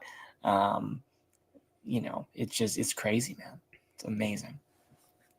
Yeah, just a spectacular card. And I know I've said it before, and I know you appreciate this too, but just having those unique cards that you don't see every day is just, there's something more special about those. Like you had 2 NHL Shields in your top 10, but something like this is Yeah. just it's cooler. It just It's is. cooler, man. It's great. It's It just is. fantastic. Yeah. So, yeah, this is certainly very well deserving of the top spot, and like you said, this is something you will not see again. So, No, I mean, what was your first, because I think I kept this a secret from you. Because one, you always do that to me, but that wasn't the reason I did it. Two, it was mainly because I'm not going to share it with anybody because I don't think I will ever get it. And so, like, what's the point of kind of going through all that and not really receiving the card? So I wanted to make sure I had it. The process was long before I kind of shared it with you. And what was your first reaction to seeing it? Because I did do a good job of kind of hiding it. you did. Yeah, I mean, I will say, like, it was very surprising just in the sense that, like, fortunately, my guys haven't really well, Derek spent a lot of time in Europe, and I guess Hjalmarsson spent a little bit after he retired from the NHL, but they never had European cards. Well, that's not true. Derek actually does have some European cards, but that's just not like where my brain goes when I think of cards. Whereas Enroth does have a lot of KHL and Yeah. European cards Yeah. from over the years. So I'm just so naturally programmed to think of like what's NHL. here, Yeah. Upper Deck, Panini, all in the game from over the years. And, so then you send a picture of this and it's just like, first of all, like, whoa, like, what is that? But then you're like, oh, wow, like that is a really cool piece. Yeah. It's a true one of one. It's something like the AHL Shield. Like I know there's two, and then of this one, there is the only one, but there's many other cool KHL cards out there. But it's just something that it's just another level. It's just another level. You just can't explain it. It just is. And it just with all the craziness of the hobby that is these days, you just can't put a number on this stuff. You can't really just describe it. It's just what makes this hobby awesome, right? So really cool. So yeah, that's my number one, and what an incredible year this has been. And I remember actually I read, because every year around January 1st, January 2nd ish. Although if you want to do some reading on January 1st, my article kind of explaining in depth about my top 10 goes live on my website January 1st at some point. Anyway, so that kind of goes into more detail, but yeah, I went back and looked at that article from last year, kind of going into this year, what my top 10 for 2024 was and kind of my outlook for 2025 was. And I remember saying on the article and even on the podcast this time last year, thinking, I don't even know if I'm going to have a top 10. And I wasn't joking about that. It was just, Enroth doesn't get new cards like he did, especially playing Sweden. They don't make cards in the SHL, and they haven't for over 10 years. So it just hasn't been an option these past few years to get in-season cards. And so I didn't know what this year was going to look like. And so to have cards like these to make a top 10, like, I've been fortunate enough to make, has been amazing. And I think, Eric, you can say a similar thought. I think for both of us, it's been, if you can imagine, this card ranking at number 5, you would have said that's crazy, right? So a similar theme for us this year, I think. But it's been an amazing year.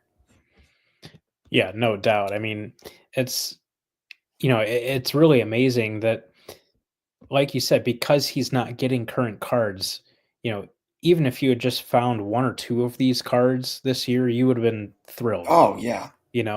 Let alone having, 8 plus of these cards that you're able to acquire. It's just like, wow, like that is an outstanding year for sure. Yep, 100%.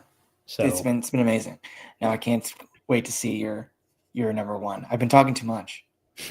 No, not at all. This card certainly deserves a lot of attention. So we're at 2 hours now. Crazy. That's true, but hey, it's a fun episode and people love hearing the stories. So yeah, so certainly a well-deserving number one for you and a great year, like we said. I'm also proud of myself because I have had the tendency in years past to have categories of cards in my top 10, whereas you guys might have noticed that didn't happen this year. So I was proud of myself for not doing that. It's hard. Kind of until number 1. Okay. And the reason for that is they fit very well together. It's 2 things, but in my mind, they're 1A, and instead of 1B, we'll say 1Z. They're actually on the screen right now. They're right here. These 2 guys right here. That's that right. being game-worn jerseys of Derek Whitmore. So on the left there, you will see a Rochester Americans jersey from 2007-08. So going back to his nameplate cards right here, as you saw at number 5, these cards were from the red away jersey. And then as you see here, this is the white home jersey. So this was literally his first ever professional game-worn jersey. From that rookie season right after he signed out of college. Played a few games at the end of the season for the Americans. This was his pro debut jersey. And then over here on the right, above my shoulder and then on the screen as well, is a Maine Mariners game-worn ECHL jersey from not this current season, but from last season, 24-25. He came out of retirement for 1 game on New Year's Eve of 2024, and this is the jersey that he wore. So that being his final last ever pro game worn jersey. So Crazy. The fact to even just acquire one of these, I mean, once he played for the Mariners, I figured this jersey would probably be available at some point, though even that was kind of a little bit of a journey to actually get it. If you guys watched the episode that I showed it off on, it's actually it was stripped and reused for a number of players throughout the rest of that season. So it's actually lettered as a Linus Hemstrom jersey. So it doesn't say Whitmore on the back. It says Hemstrom. And that was a whole nother conversation for another day, but tried to get it after he had played and they said no and whatever. But that's presumably the last pro game he'll ever play. He had done the same thing, came out of retirement a few years ago for a couple ECHL games with the Iowa Heartlanders. I have both of those jerseys. Fortunately, I assumed at the time those would be his last jerseys, but then this happened. So again, knowing that he is now, I believe 41, he just turned 41 a couple weeks ago.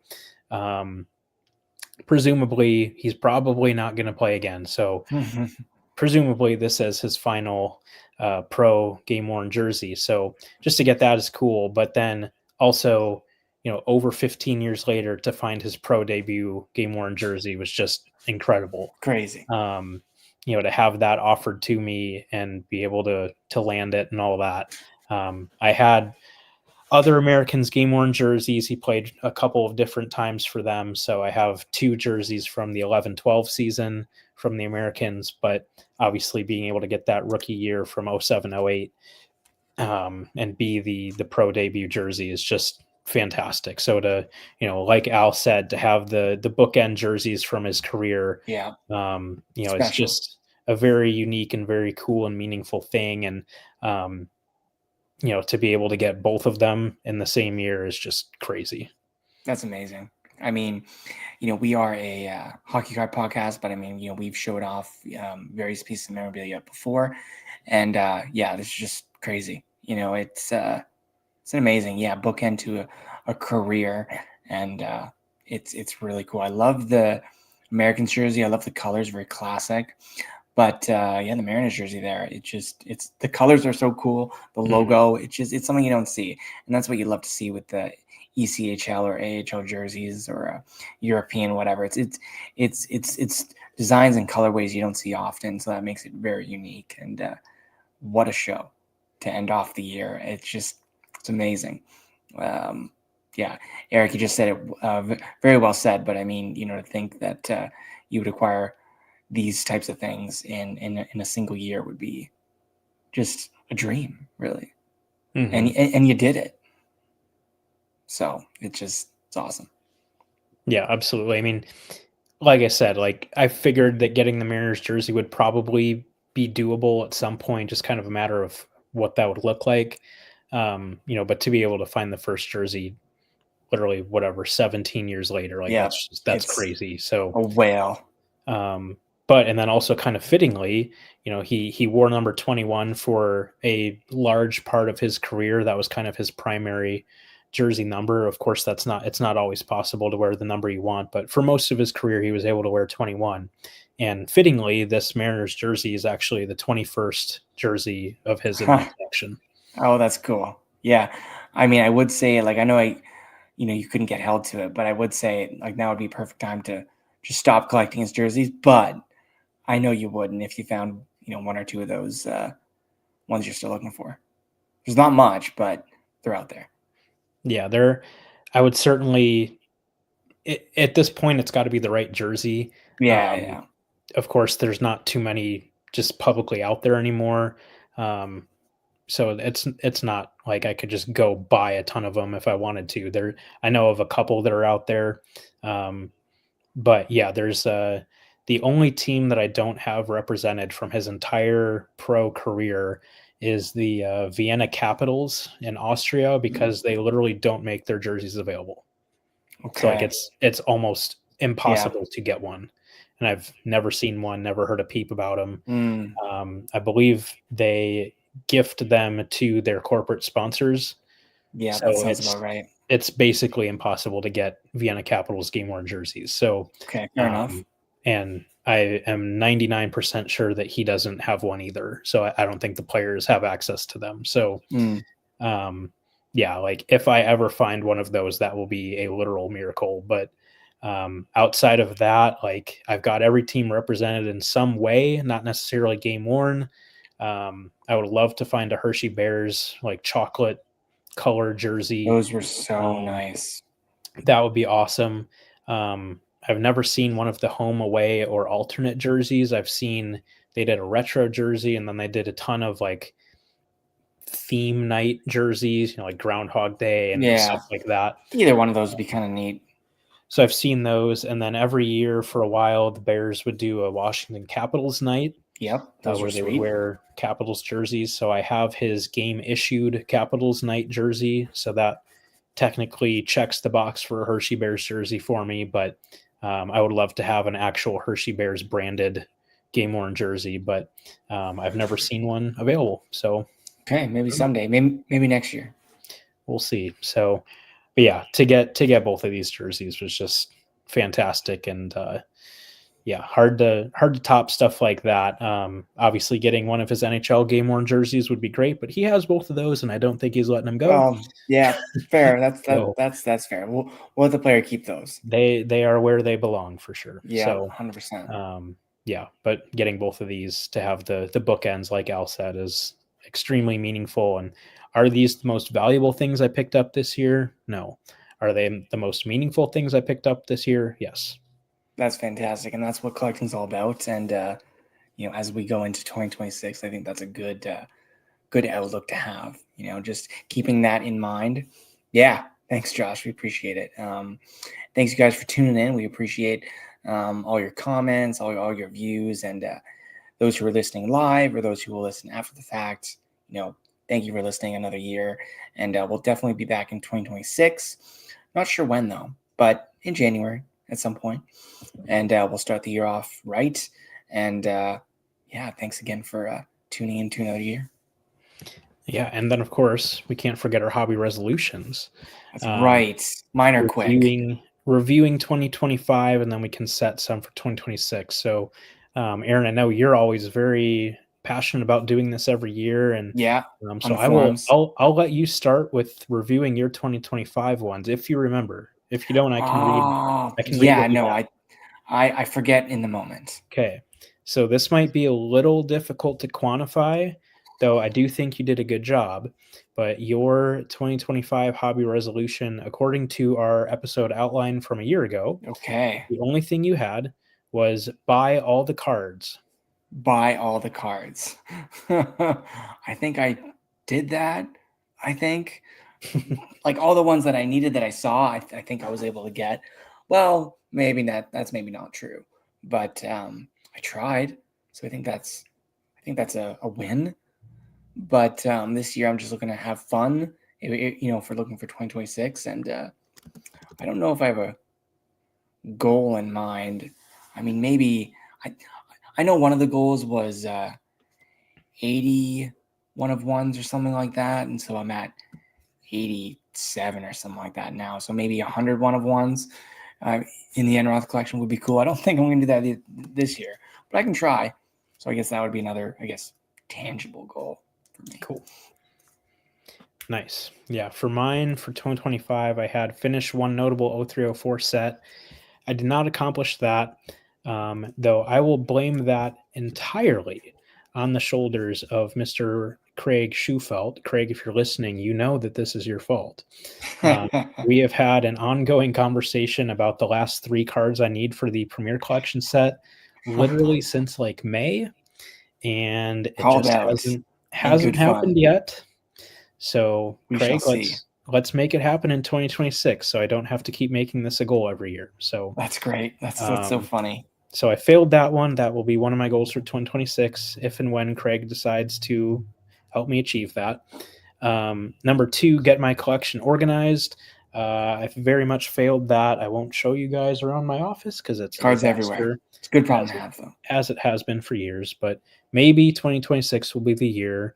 We can be hopeful, but who knows?